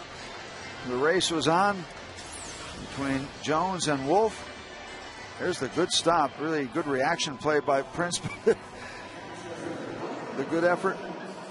And I don't think in time, and I think Randy Wolf had to go up in the air to take that toss from Fielder. Not easy, but the Pirates have action here in the 6th. And an action figure at first. Fielder will hold on. Jones, nobody out. Go ahead, runs aboard. Pitch to Doman. Ball one. That came way out in front. That's what good catchers do, though. They'll keep that ball out in front. That freezes the runner. Runners get a little itchy when the ball is in back of the catcher, but anytime a catcher keeps it out in front, that usually holds and freezes the runner.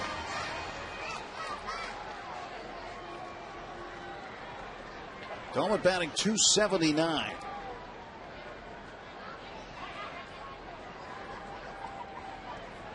.10 pitch. Little hopper to Weeks, to Escobar, to Fielder. Double play. Taylor made. Ryan hit the ball sharply, but the atom ball creates the double play. Talk about efficient. Randy Wolf had about 5 or 6 pitches in the 5th, and now very quickly 2 outs in the bottom of the 6th, and it's a 3-3 ball game.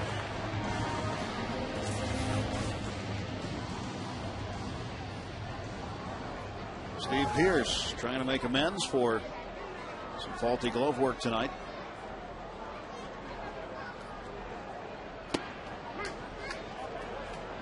Pearce doubled and scored in the 2nd inning, then struck out swinging in the 4th.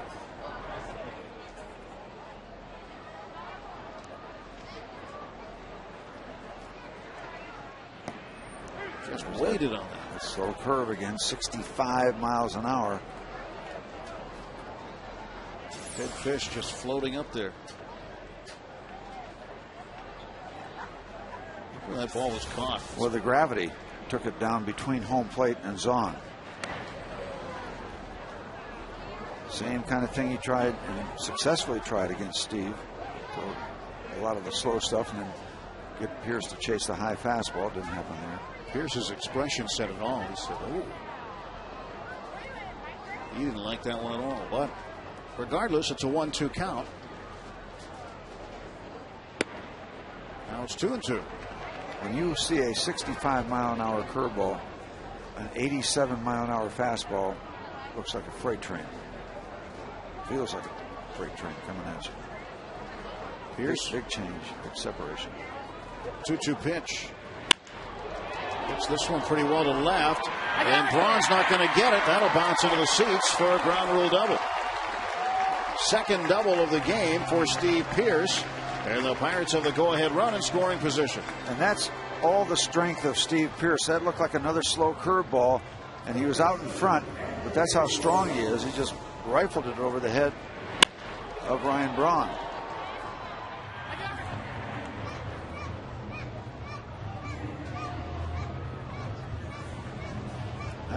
Nicely staying with the breaking ball.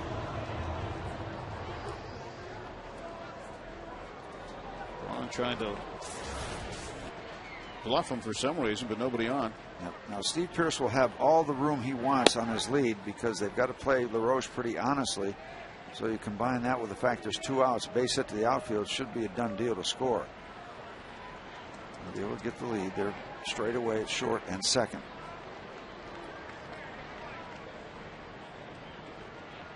1-0 to Andy LaRoche. Contact, you're off to the races. Drove in Ryan Doumit in the second with a ground ball out, and then a base hit and a run scored in the fourth. 2-0. And the action continues in the Pirate bullpen. It might indicate that the evening is done for Brian Burris, but don't know that yet. Get Cedeno, the 8-hitter, on deck, and a pitcher spot coming up after that. Andy takes 3-0.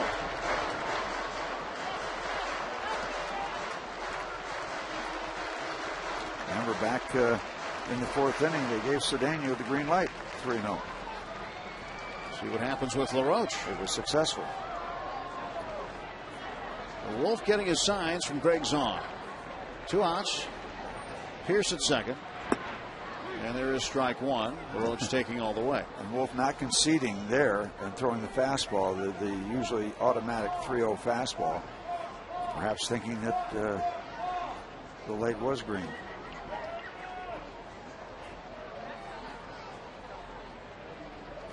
There comes the 3-1 pitch. That's ball 4. 2 on now with 2 outs. Ronnie Cedeno will walk to the plate. Andy Wolf has given up a single and a double this inning. The single to Jones, but he was erased as part of the double play hit into by Ryan Doumit. There's a big separation, 64 to 89. That's a big differential. Might be as big as you're going to see a separation between the fastball and the slow curve.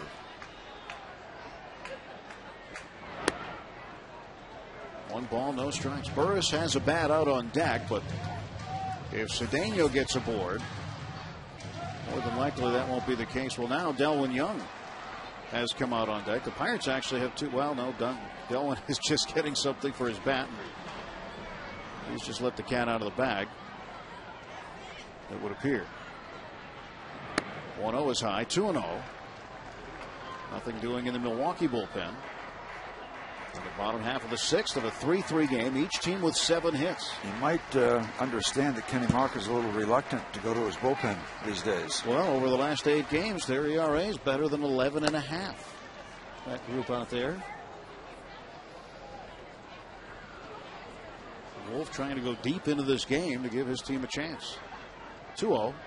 Cedeno takes high, 3-0. As you mentioned a batter ago, Cedeno had the green light, 3-0. In the 4th inning, and then banged one up the middle for a base hit. 94 pitches for Randy Wolf. But nothing happening in the bullpen. We're not even stirring around. That's a phrase we like to use a lot. No stirring. There's a strike. There's no stirring at all going on out there. Not a single stir. Not a creature was stirring. Not even a Brewer. 3-1 to Cedeno. 2 on, 2 out. The pitch by Wolf. High ball 4, and the bases are loaded. Wolf walked. And Brian Burris will be summoned back. His night is done. And it will not be Delwyn Young. It'll be Jeff Clement coming out to pinch hit. Now, interesting that John Russell would send up a left-handed hitter against the left-handed pitcher Wolf. He's got a switch hitter in Delwyn Young, maybe saving him for later in the game, but right now he's going to go left on left with the bases loaded. A 3-3 ball game, that might indeed be the case. Now the Pirates and many of Pittsburgh are giving away a Mini Cooper. Don't miss your chance to win a convertible Mini Cooper along with other great prizes Sunday, September 26th, as the Pirates host their annual Fan Appreciation Day. Register to win this convertible Mini Cooper on the Riverwalk at PNC Park during every Pirates home game for the rest of the season. Nice looking car. That candy apple red. You know what you call it? Buffalo is looking for a hit. Fans looking for a hit is Rick Peterson, son of former GM Harding Peterson, former Pirate GM Harding Peterson. So Clement now up in a big spot. He had a pinch hit RBI single during the Chicago Cubs series, and right now could really use another. 1 ball and no strikes. The numbers on Clement, average wise, not where he wants it, 189.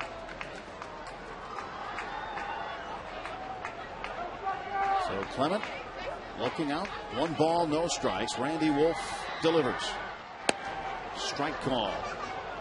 Down at third base, Steve Pearce. Andy LaRoche at second. Ronnie Cedeno at first. Both LaRoche and Cedeno walking. They do not play Jeff to pull the ball. Big acreage available in right center field. 1-1. Now it's 1-2.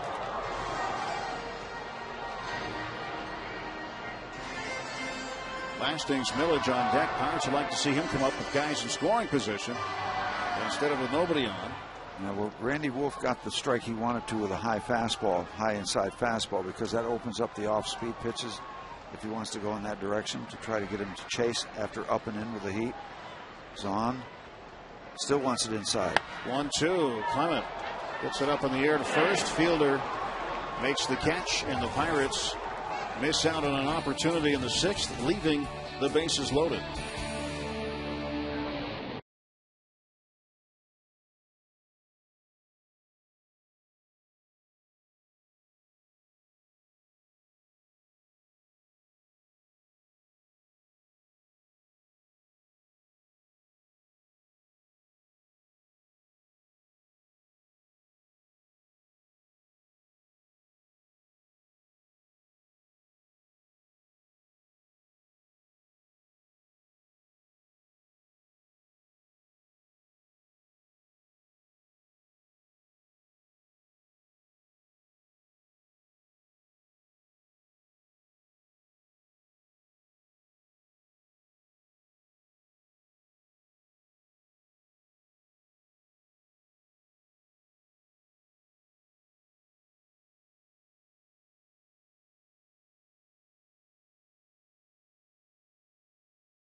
EasyToUse.com minor league connection comes just that close from hitting it out of the yard, but another extra base hit for Pedro, and doing it with a glove, 2 in the 9th, taking a hit away from a Scranton Wilkes-Barre Yankee. Indians would fall 7-5 in that game, but Pedro doing it in the field and with the bat. New pitcher DJ Carrasco takes over for Brian Burris. These are the kind of situations we've seen so many times when the ball game's on the line. These guys have been tough. There's been a lot of 6-inning baseball games for the Pirates. Now, when the Pirates have not been close, it has been another story. The guys in the bullpen have been knocked around, but they've been awful good in tie ball games or a 1 or 2 run lead. Escobar takes a fastball strike. Alcides Escobar has 2 hits, single and a double, scored a run. He had been primarily batting in the 8th spot for a good portion of the season. Now learning how to bat in that 2 spot, and he has another hit. Big turnaround first. And Millage starting from left center field, unable to go over there and get that ball.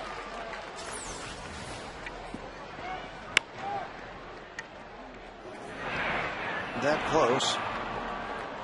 Also fortunate that ball just didn't get under and just keep on rolling. Caught just enough of it. So Escobar 3 for 3. And thinking about 2 bases that time. He shut it down halfway between first and second.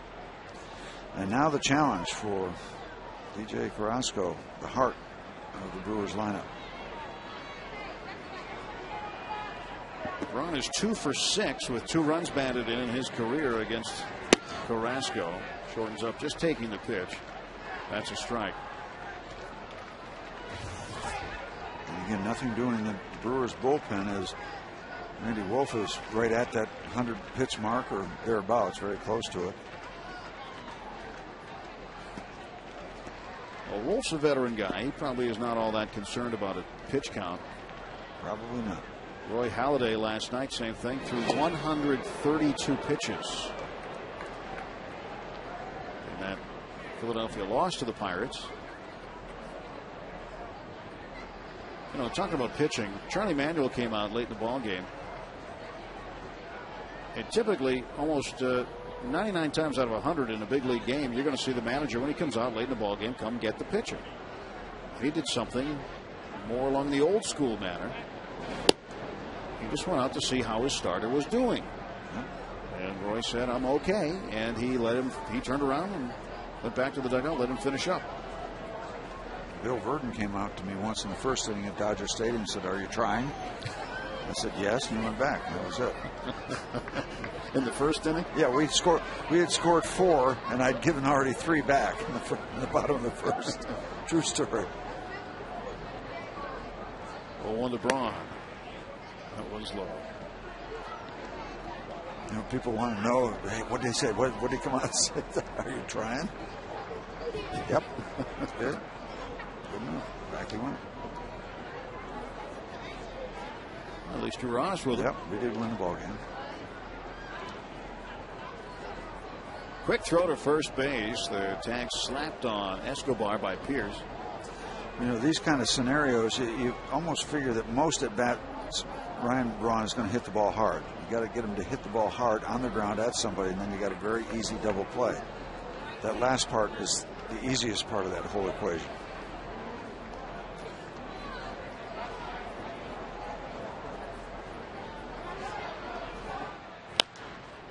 Popped him up. Bobby Crosby backpedaling. There is one out. Step number 1. Braun is retired. And Ryan Braun tonight now 1 for 3 with the intentional walk. Here is Prince Fielder. Fielder has not done all that well against left-handers. Has managed an RBI single tonight in opposite field dunker in the 4th inning. He is struck out and flied out to center. Well, you are only going to contain him for so long. Let's hope it's one more time tonight. Carrasco has faced him 4 times and got him all 4 times. Has not struck him out, but he has managed to retire him each of the 4 previous meetings. Shift is on with LaRoche, the third baseman, playing in the middle of Crosby and Cedeno with a runner at first.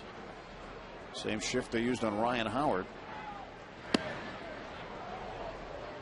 Missed off the corner, 1-1.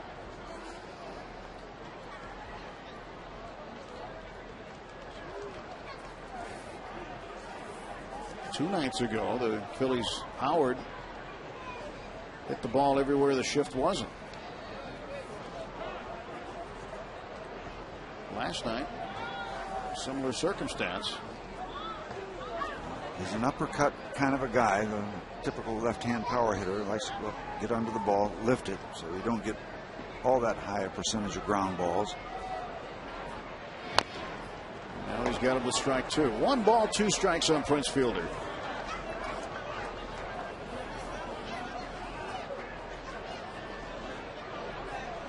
Andy LaRoche in the middle. I often talk to Bob Walk about what happens if there's a ground ball hit to end and he throws his man out. How do you score it? He's just happy. The rest is details. Gets Bob going here. 1-2. Swing and a miss. Strike 3. That gets away. And first base is occupied. First base is occupied. Safe down at third is Escobar, but Fielder has given himself up anyway.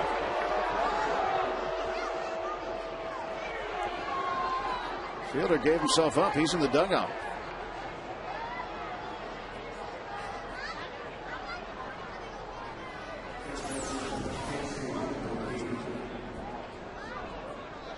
Well, Fielder chased a real high one.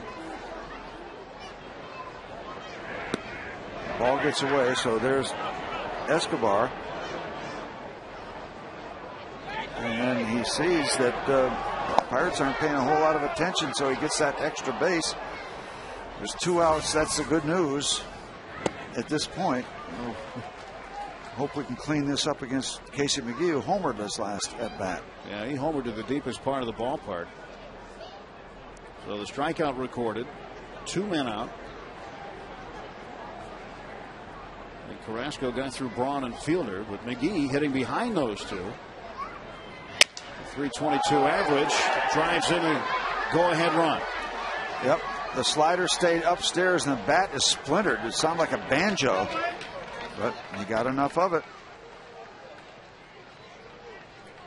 And you go back to the pass ball now, charged to Ryan Domit. That's ultimately responsible for this run coming in, at least to this point.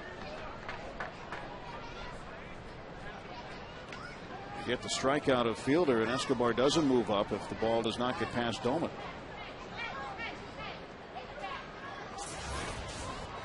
So now Milwaukee with their first lead of the game, 4-3. Corey Hart late on that one.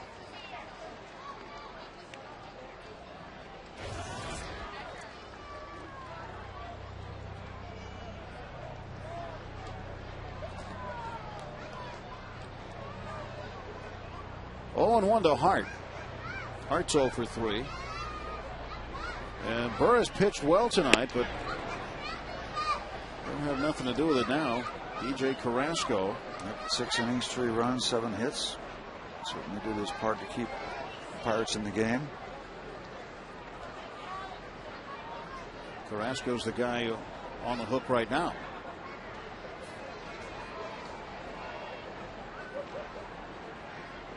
1-1.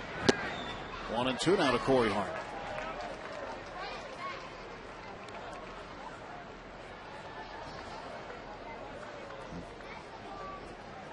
The stats for Brian. Incredible job.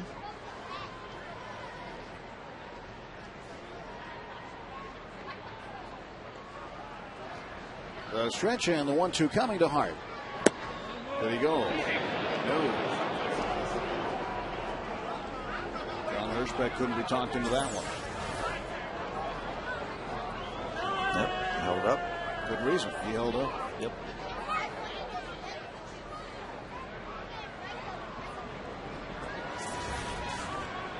Count even 2-2.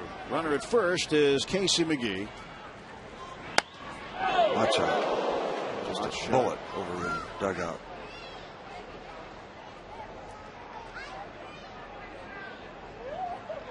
McGehee, the runner at first, has driven in half of the Milwaukee runs. A solo home run in the 6th and the 2-out RBI. Flair scoring Escobar.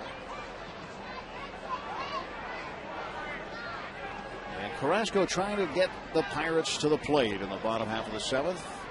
Trailing now by a run.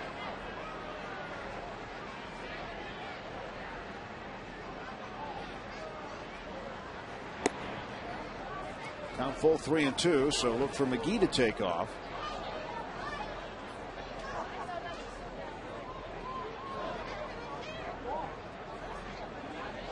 Corey Hart to make some contact here, and a big pitch for DJ Carrasco coming up. 3-2 pitch. Foul away. Now, I'll be honest, I was looking at Escobar at second base, and I didn't see what the circumstance was to get him that extra 90 feet from second to third. You know, watched Fielder peel off. Of course, he was out because first base was occupied. But then, you know, I understand the pass ball from first to second, but I just didn't see what was going on in back of home plate. I was looking at the runner and seeing if he was going to try something, and certainly did. Ball 4 to Hart, and Carrasco puts him on with 2 down. Yeah, it was an unusual circumstance. Prince Fielder, realizing that first base was occupied, started to go down. And then gave himself up, so he was out anyway. First base occupied. Okay, there's the ball getting away. So I understand first to second. Now Ryan gets the ball. He's trying to call timeout, but he can't. It was just to be a kind of a mental lapse.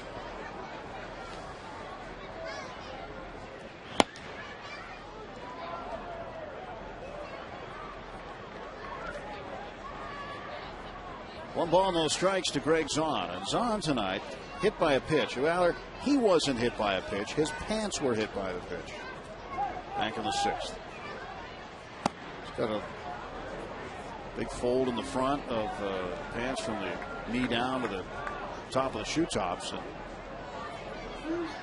that got hit by the pitch. Didn't even hit him at all. Just clipped the pants. 2-0. Now it's 3-0, and Carrasco very much in danger of loading up the bases. Left-hander Javier Lopez loosening up for the Pirates. Jody Garrett on deck. Carrasco does not want to lose Greg Zaun. And he does on 4 pitches. And John Russell's going to come out and get DJ Carrasco as he loads the bases, already having given up the go-ahead run here in the 7th inning.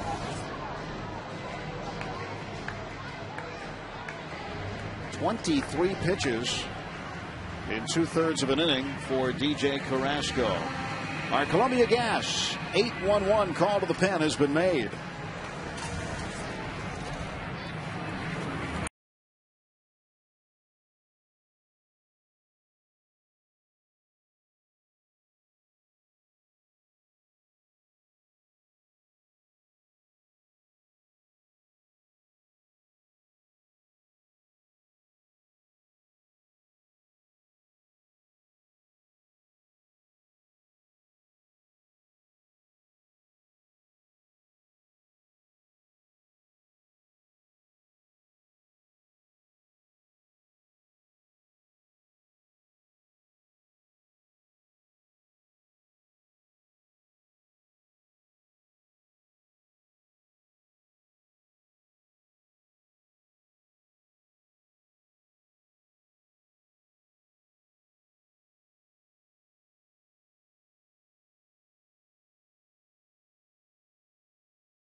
With Escobar on 3rd and 2 out.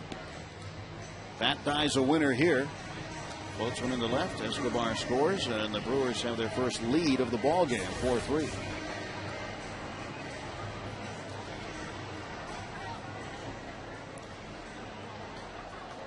Casey McGee at third base for the Brewers right now. Hart at second, Zaun at first, bases loaded, and Javier Lopez, the left-hander, will try to get out Jody Garrett.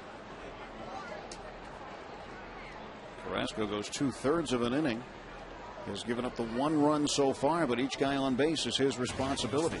And here's your ball game right here. You've got to get this out. You know, it's not an absolute, but Pirates have gotten a couple of outs they've needed, and they needed another one right here. Strike is called to Garrett.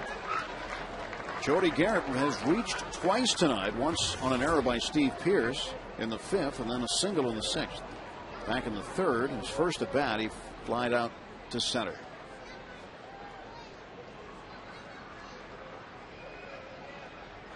Oh, 1 inside at third base, McGee. And at second, Corey Hart. Greg Zahn at first.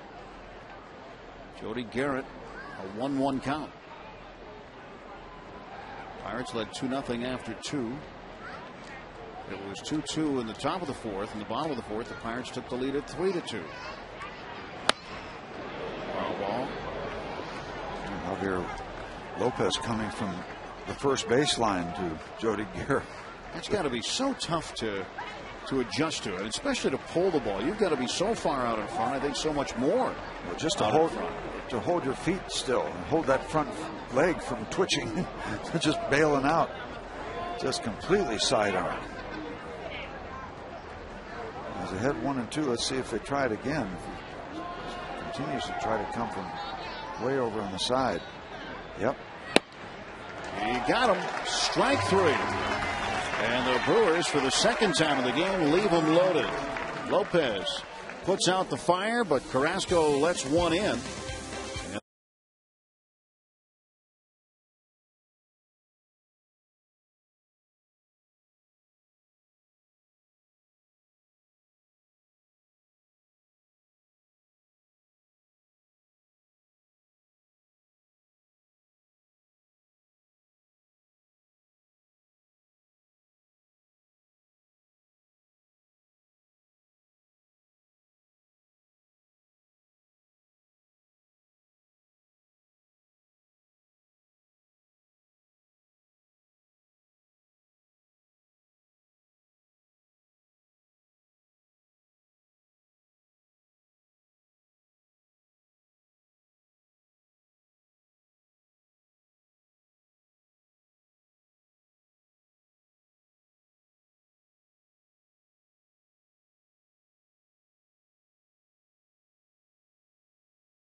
An auction is coming up live from the Trib Total Media Hall of Fame Club Thursday, June 17th. Keep watching to see all the great items up for grabs this year. And remember, your generosity supports Pirates Charities' commitment to strengthening our community. With Steve Blass, Tim Neville, bottom of the 7th, 4-3. Brewers with the lead. And for the 4th time, Lastings Village leads off an inning. Well, this is kind of interesting. Everybody's out of their seats while they're coming back now. The Brewers bullpen, all the chairs were empty for a moment. It was like a boycott. They're starting to wander back in. The phone rang and they all got up. Randy Wolf, 1-1 on Lastings Village, and the pitch all the way. And Mr. Millage leading off for the 4th. This is wild. You know, it's the guy you want hitting with guys on base, but hasn't been the case tonight. Just funny how it works. It's such a bizarre play with that strikeout of Prince Fielder. Go back to that. That's the difference in the game right now. Pitch high and in. And again, as we reset it for you, Fielder struck out with first base occupied and less than 2 outs. So he's done. He's done. He's out. And ball gets away from Ryan and tried to call timeout. The ball's still in play. So Alcides Escobar took third base on it.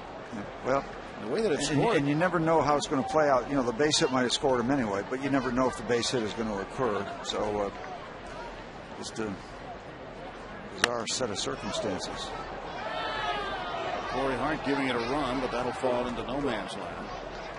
But the way that is scored, Steve, is a strikeout and a pass ball, and 2 bases are awarded on the pass ball. Yep. Ryan assumed that home plate umpire Laz Diaz was just going to call timeout, but the runner was still in motion. Well, you can't call timeout when the ball is in play back there. You can't. 3-2, Lastings Millage, Prince fielder, struck out twice tonight. Payoff pitch coming from Randy Wolf, and Millage waits. Now the delivery. That's up the middle of base hit. Good start to the 7th for the Pirates. Millage aboard. And now there is activity in the Brewers bullpen. Good at bat for Lastings to get the tying run at first base. And now Wolf has thrown 107 pitches, and again he's been around, but you see the activity. Todd Coffey, the big man. Yep. It's just so easy. I can't say it. The coffee's brewing in the pen. That was too just too easy. How about he's percolating? No, you got to let it go now. All right, we're done. Crosby punts. That'll get Millage to second.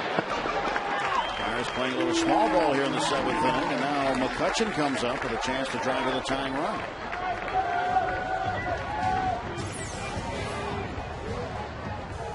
Good bunt.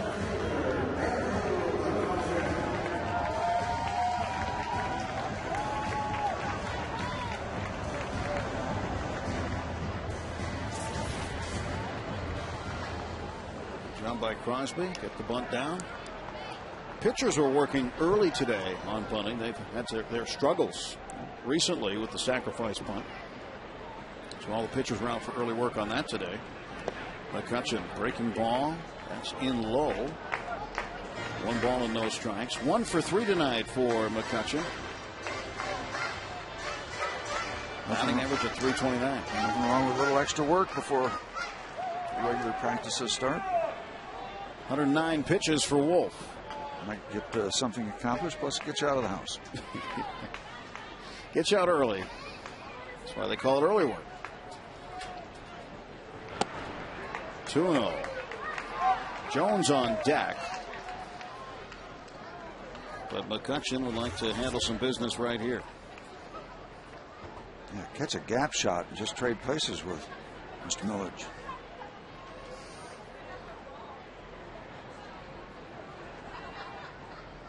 Here comes the 2-0 pitch to Andrew McCutchen. 2-1. Saw something he liked and missed it. Drove it the other way, foul. And the Parrot, he's got something up his sleeve. Usually does.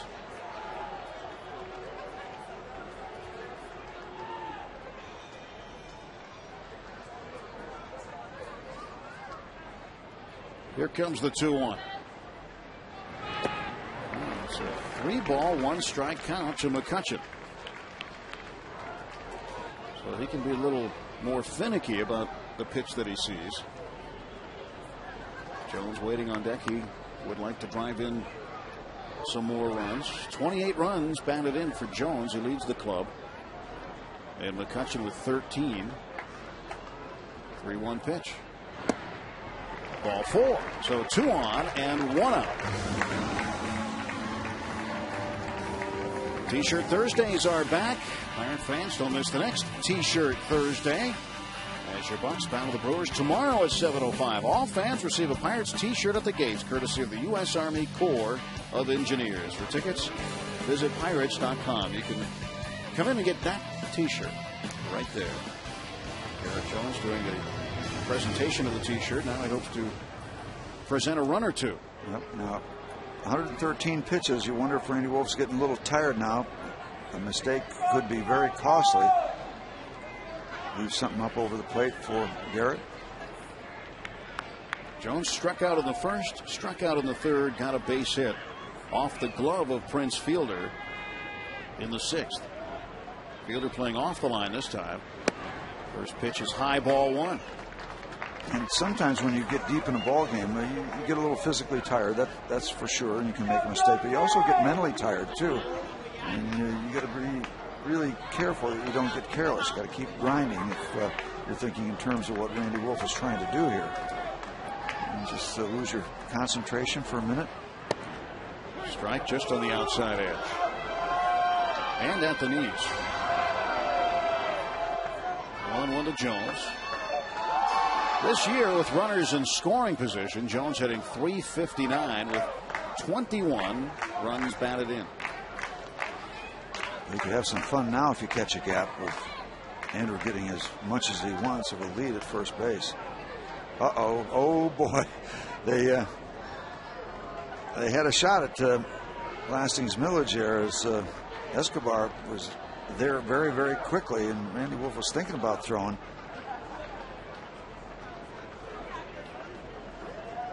Millage had to hurry and get back. He represents the tying run.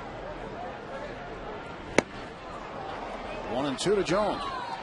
Randy Wolf still got enough on that fastball. That's probably at the high end of his range, 88 miles an hour. Still getting the ball to home plate the way he can best do it with his fastball. He's a little bit upset right now that he's swinging and missing at the pitch that he chooses. 1 out and 2 on for the Pirates. A threat now in the bottom of the seventh. The pitch to the right side. That's through. Coming around third is Millage. He will score. And into third is McCutchen. Garrett Jones drives it his 29th run. And the Pirates have tied it at 4. What a good job after missing that high fastball. Gets this ball just out of the reach of Ricky Weeks. And you got enough speed with Millage to score in McCutchen. As you watch the curveball just bounced out of the reach of Ricky Weeks as he dives after it unsuccessfully, and no problem for Andrew McCutchen to get all the way around.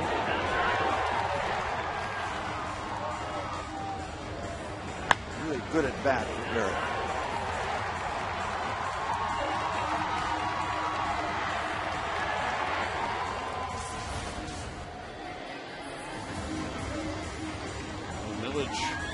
Getting on base and getting around. And now Ryan Doumit coming up with runners in the corners. All right. You don't think Ryan Doumit wants to do something right now? He really is up there wanting to lock in and find some way, somehow to get Andrew in from third base. 4-4. Runners at the corners. Chance for redemption. And Doumit, who hit into a double play in the sixth inning, gets one in the air to shallow center field. That one's down. McCutchen coming to the plate. He will score, and the Pirates have retaken the lead. It's 5-4 Buccos. And it didn't have to be pretty. Ryan Doumit just muscled the ball, fisted it over the head of Escobar, and then they tried to get Andrew, and he's just simply going to outrun the baseball. So ground ball just out of the reach of Ricky Weeks, and then just a little flare over the shortstop's head, and that quickly the Pirates have the lead. And McCutchen waited until he was sure that ball wasn't caught. It was a little bit longer run for him than he had hoped. And Escobar gave it a good look. And did a good job picking it up, and a lot of effort there, but no chance to get Andrew McCutchen, and that's going to be it.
Replay. All the runs, hits, and action from this game in just 2 hours. Pirates Instant Replay tonight at 11 right here on FSN. Well, Randy Wolf is done after 6 1/3. Gave up 10 hits. He walked 5 and struck out 3. And that makes way for the right-hander Todd Coffey. He was coming off a very, very tough outing in Cincinnati when he pitched 1 inning and gave up 5 earned runs.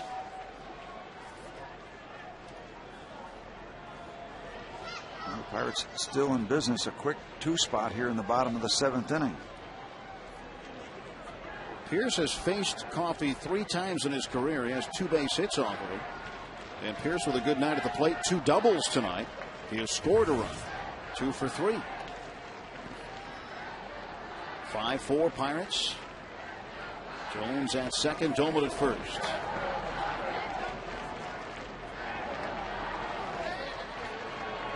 Time to add on. Still only 1 out.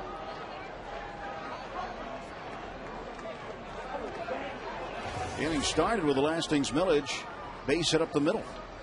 Bobby Crosby sacrificed him to second base. Then McCutchen walked to put runners at first and second. And the Pirates at that point were trailing 4-3. And Garrett Jones was able to squeak one through the right side for a base hit. Millage came all the way around to score the tying run.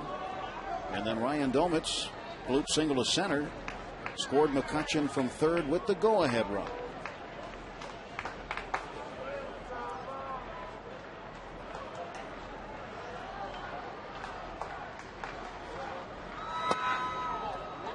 Ball and a strike. The Pirates in that good zone that they want to be in when they score 4 or more runs. Terrific percentage, 13-2. And they've been very good with that late inning bullpen work when they're leading after 7. So, you know, they've worked very hard to get there. Now, let's see if they can cash it in again. We mentioned leading after 7, 11-0. Is that any good? 11-0. It's not bad. Joel Hanrahan loosening up, and he has been part of the terrific bullpen effort. Who will get a reinforcement back tomorrow, they think, and quite possible Brendan Donnelly will be activated tomorrow off the disabled list.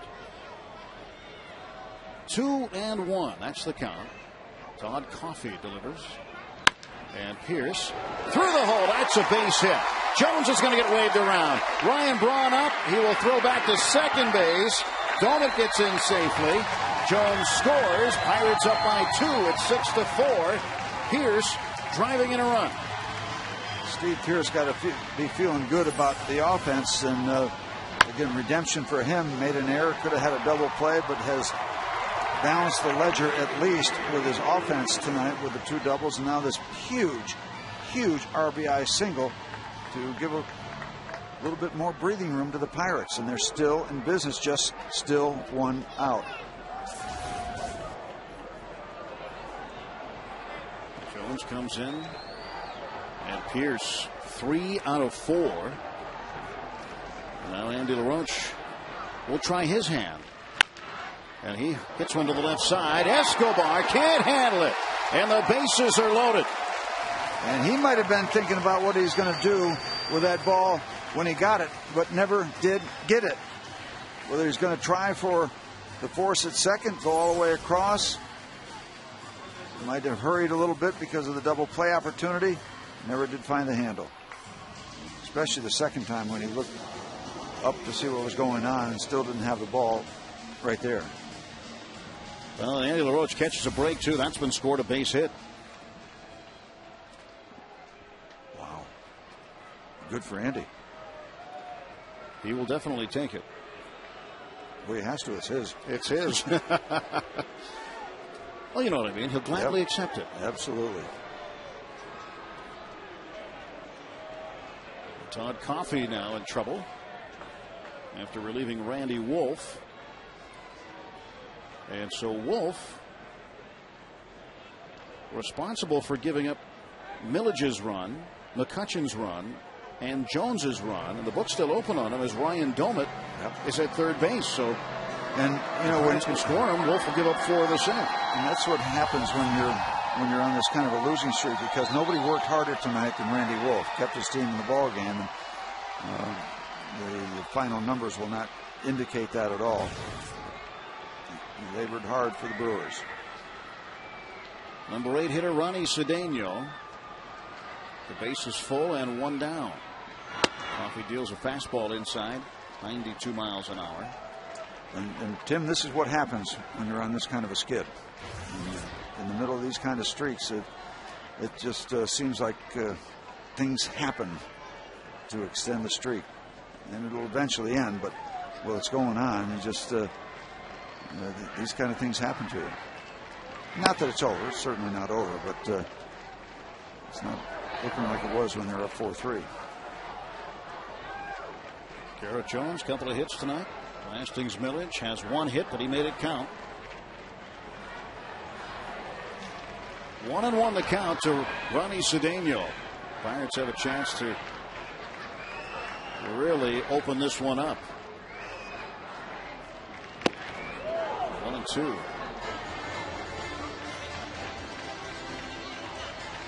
The 4 through 9 hitters, 6 runs batted in tonight. Cedeno with 1. That was back in the 2nd inning with a sacrifice fly. Even the bottom third, the 7, 8, 9 guys, including the single by Brian Burris that was big at the time. There's been action down in the bottom third of the Pirate batting order for sure. 2-2. Ryan Church on deck.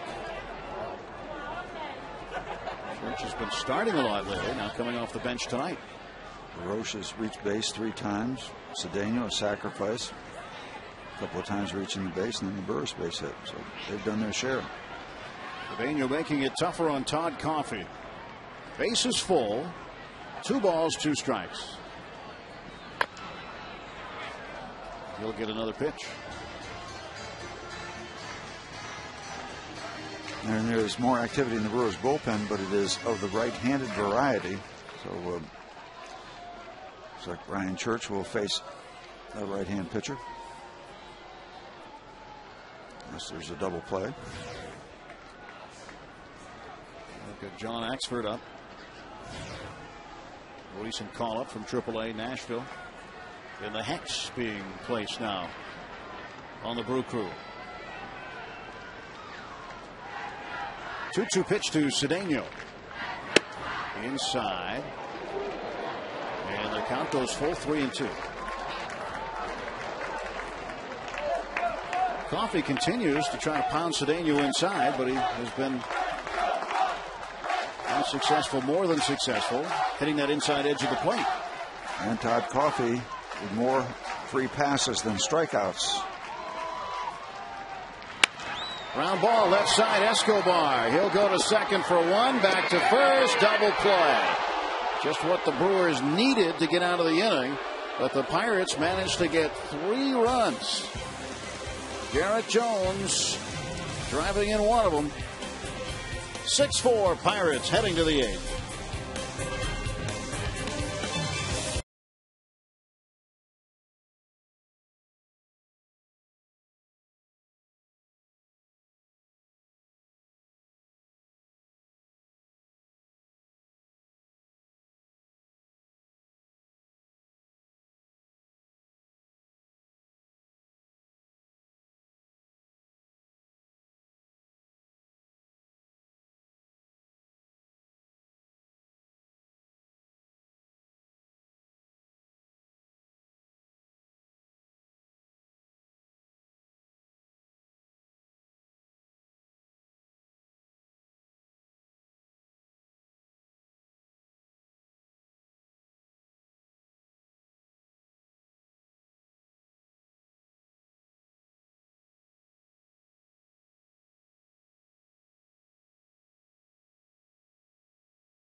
spot for Milwaukee to start the 8th inning. Facing Javier Lopez. And Javi deals a strike, 0-1. Well, this guy has a lot of respect all around baseball. He's played on a lot of championship teams. He may not hit a lot of home runs, but he has been a big factor in a lot of winning organizations, and he's well respected. Craig Counsell.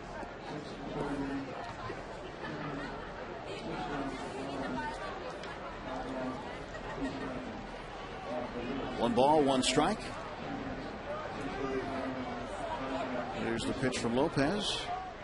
Swing and a miss. When you talk about being on championship teams, how many guys can say that they have scored the winning run in 2 different World Series for 2 different teams? Well, with the Florida Marlins, Edgar Renteria's RBI single got him a walk-off win. He scored that one. And then Luis Gonzalez had a base hit when the Arizona Diamondbacks beat the Yankees, and Counsell scored the winning run. Javier Lopez back out there after striking out Jody Garrett to get out of the mess in the 7th inning.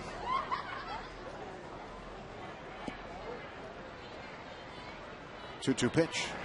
Got him. Lopez strikes out Counsell. You know, I have so much respect for Craig Counsell, so he'll understand that when I say, well, Counsell, please approach the bench. He is approaching. Yeah. But, I wanted to preface that before because I've watched his career for a lot of years. He's been very good for several teams. Lopez did his job, and it's time for another member of the bullpen to do theirs. The Columbia Gas 8-1-1 call to the pen has been made.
Runs, that's kind of been the way it's gone for Joel Hanrahan. It's our PNC achievement, or the achiever in us all. A nice run, just 1 run allowed in his last 11 innings of work.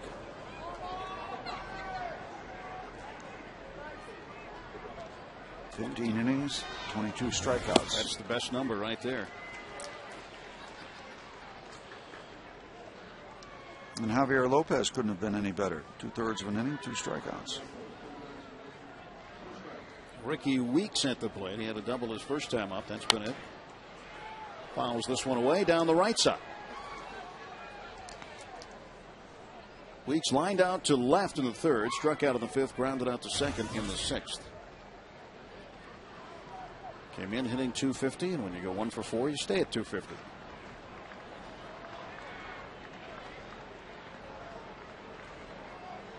It's like 25% then. Game of percentages. 0-2 to Weeks. Nice play down the left field line. Yeah, ball girls here at PNC Park this year. That's a long throw back to first base, though. Yeah. Good backhand stop. Go to the relay man.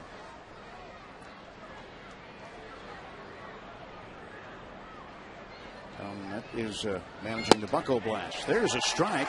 Boy, that's a power slider. Yeah, Joel Hanrahan, strikeout number 23. And 3 straight strikeouts by the Pirates bullpen of Brewers. This is the perfect slider. Just off that outside part of the plate and thrown with such speed that you really can't pick up the difference between slider and fastball until very, very late. That's the power slider. It's not the big roller that some pitchers will call their slider. Escobar's been tough tonight. He's got 3 hits. Plus a sacrifice. So 3 for 3 tonight. 0 for 1, or 0-1 rather, is the count. Alcides Escobar. LaRoche into the grass at third. And the pitch shot foul, out of play on the right side. 0-2. And the great thing about Hanrahan, the way that he's pitched over the last few outings, is what we're seeing right now. 0-2. Consistently getting ahead of the hitter. Well, that's probably what was the biggest bugaboo when he's trying to close out games with the Nationals. Control. And now he's got him 0-2 with 2 good fastballs. Let's see if we go to that slider again. Nope. High fastball. Yep. This is going to go old backyard hardball delivery. When you see Ryan Doumit with the glove upstairs, that's not going to be up there for a breaking ball. Well, he's got that low to mid-90s fastball. He likes to use it. Look at the last 3 outings. 3 innings, 4 strikeouts. 1 walk. And 1 hit, and that's been it. Where's Ryan going to be here? Slider? Got him. Yep. Strike 3, the side down in order. Lopez strikes out 1. Hanrahan, the other 2. Joel Hanrahan. Dandy sliders. Got Escobar to chase. Pirates with a 6-4 lead heading to the bottom.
In case you missed it around the majors, Josh Beckett of the Red Sox placed on the 15-day disabled list.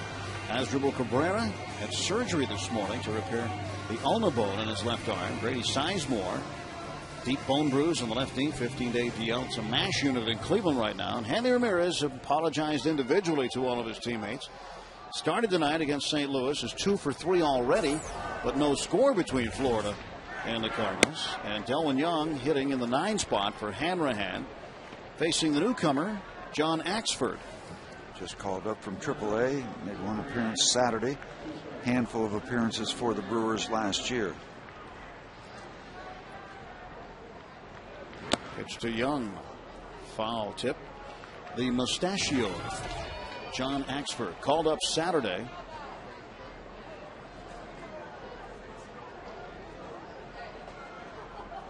Get that Ron Guidry mustache going. Lee Van Cleef, yeah. Was that Good, Bad, the Ugly? Oh yeah, Fistful of Dollars. Fistful of Dollars. There you go. Dollars More. He was a good bad guy. You know, that's a good way to describe Lee Van Cleef. A good bad. He was. Yeah. He was one of the best bad guys. In those movies, they all sweat a lot. All of them. Everybody in those movies. And not much sweat there as Delwin Young strikes out. DY down on strikes. And that'll bring up Lasting's millage. Jeff Karstens is warming up in the bullpen, as well as Octavio Dotel.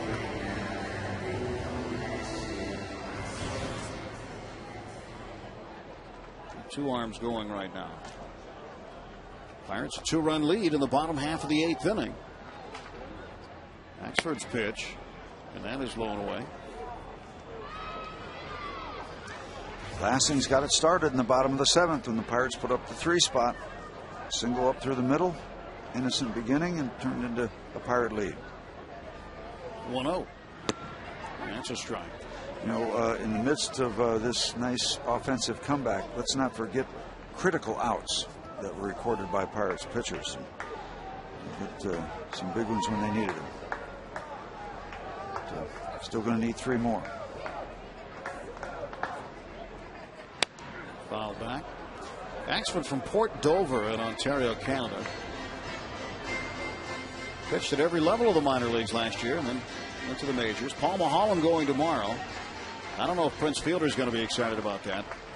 Just looking at the numbers, Maholm owns Prince Fielder. Give you those numbers.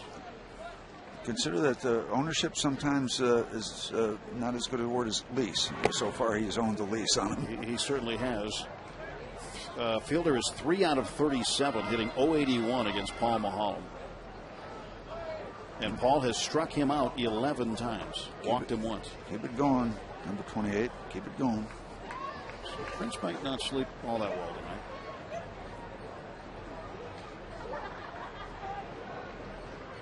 Well, you know what? He might sleep well. Yeah, I think he's going to be okay. 2-2. And that's strike 3. So Axford has come in and struck out the first 2 Pirates looking in the 8th. And Bobby Crosby, a guy who experimented with facial hair this week himself. He had a full beard going and he shaved it into the Fu Manchu look. And I talked to him yesterday in Philly about it. I said, what happened to the mustache? He said, it just wasn't me. So steady diet of left-hand starters. That pitches downstairs. 2 tonight, 2 more tomorrow. Naverson, a lefty, going against Paul Maholm.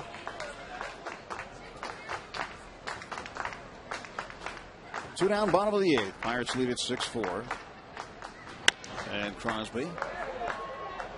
Shallow center field. Ricky Weeks way out there to get it.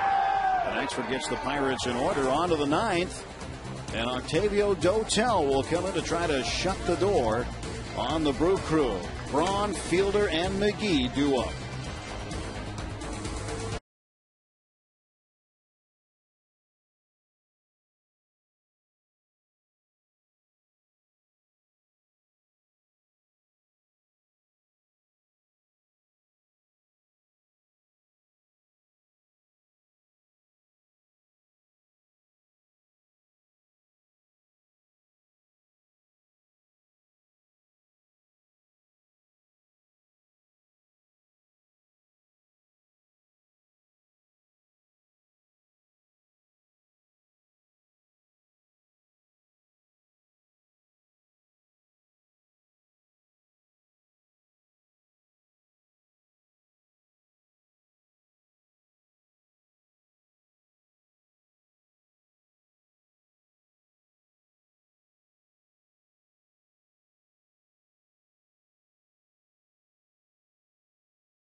here on FSN. Friday and Sunday on FSN as the Atlanta Braves make their first visit to PNC Park in 2010. Saturday radio only. Along with Steve Blass, I'm Tim Neverett. And Octavio Dotel with 8 saves, trying to make it number 9, and he'll have to face the meat of the Brewers' order: 3, 4, and 5. Braun, Fielder, and McGee.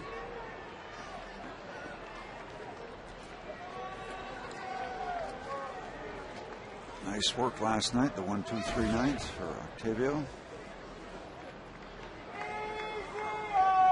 Braun has 1 hit. It was a double in the 4th inning that drove in a run. 1 for 3. He was intentionally walked in the 5th. He tries to bunt his way on, and he is going to be there easily. Taking advantage of Andy LaRoche playing deep. Ryan Braun, a bunt base hit, and now the tying run comes to the plate. Yep. Smart play by Ryan Braun. Dropped the ball down. It was a perfect bunt and absolutely no chance for any play at first base. And now the switch is on. LaRoche slides in between Cedeno and Crosby. And Fielder, who has struck out twice, has an RBI single tonight also. He swings and clubs it foul up the right side.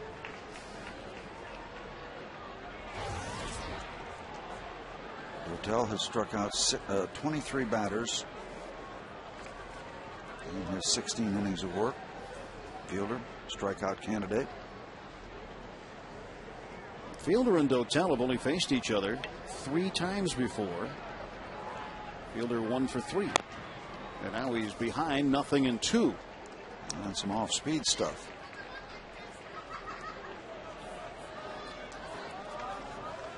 Prince Fielder remains a big out. If the Pirates can get him, nobody out. Infield shift is on.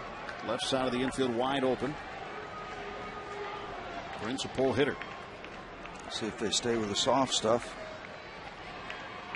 0-2. Came after him inside and he fouled it away. Good pitch. Good fastball. Really not much you can do with that, even if you're looking for it. Down and in. And that was the same pitch he was struck out with, I think, the first time he came up, that last out in the first inning.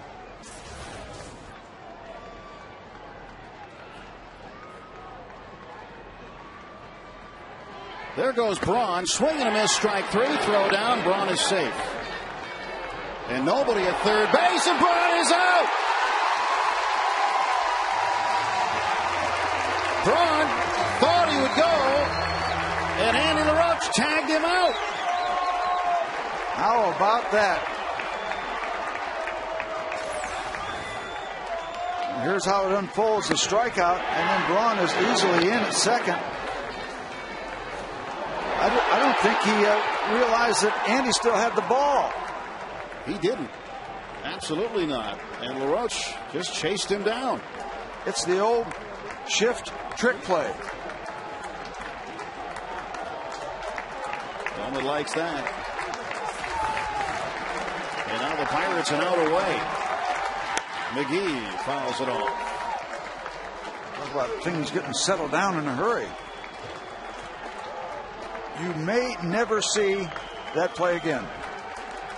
And that's about as rare as they come. Ryan Braun, a base running gaff. 1-1. And Braun is a very good player. He's an excellent player. Now that's a stolen base. And then I don't know how you score the rest of it. I just know there's 2 outs. 4 unassisted. 5 unassisted. Yep. Just wandered off the bag, and Andy had the ball. And that's what happens when you've lost 8 in a row. And that's the kind of stuff that happens. Here he is. He's in okay. He sees there's nobody at third, but forgets where the baseball is. Everybody up. Everybody up. 1 ball, 2 strike pitch. Now it's 2-2. Dotel just a pitch away. One of the more dangerous power hitters in the game was at the plate representing the tying run, and the Pirates able to erase him and Braun at the same time. Dotel's 2-2 to right center. Here comes Jones, and the Pirates win. Welcome home, Bucks. Octavio Dotel, save number 9. And the Buccos defeat the Milwaukee Brewers for the 3rd straight time. And it's a blue-collar win for the Pirates. They worked very hard for this one. The last out, Garrett Jones comes in, flaps down, and Octavio Dotel gets the save as the Pirates come from behind and take this one away from the Brewers. Hard work, good, satisfying win for the Buccos. Waving the flag here at PNC Park, Javier Lopez gets the victory. Our next telecast of Pirates baseball tomorrow night from here at PNC Park, where the Pirates and Brewers wrap up this short 2-game set. Chris Narveson for Milwaukee, Paul Maholm for the Bucks. Our coverage begins with the Trip Total Media Pirates pregame show at 6:30. Then Bob Walk joins me for the call beginning at 7 right here on FSN Pittsburgh, bringing the game to you. Final score.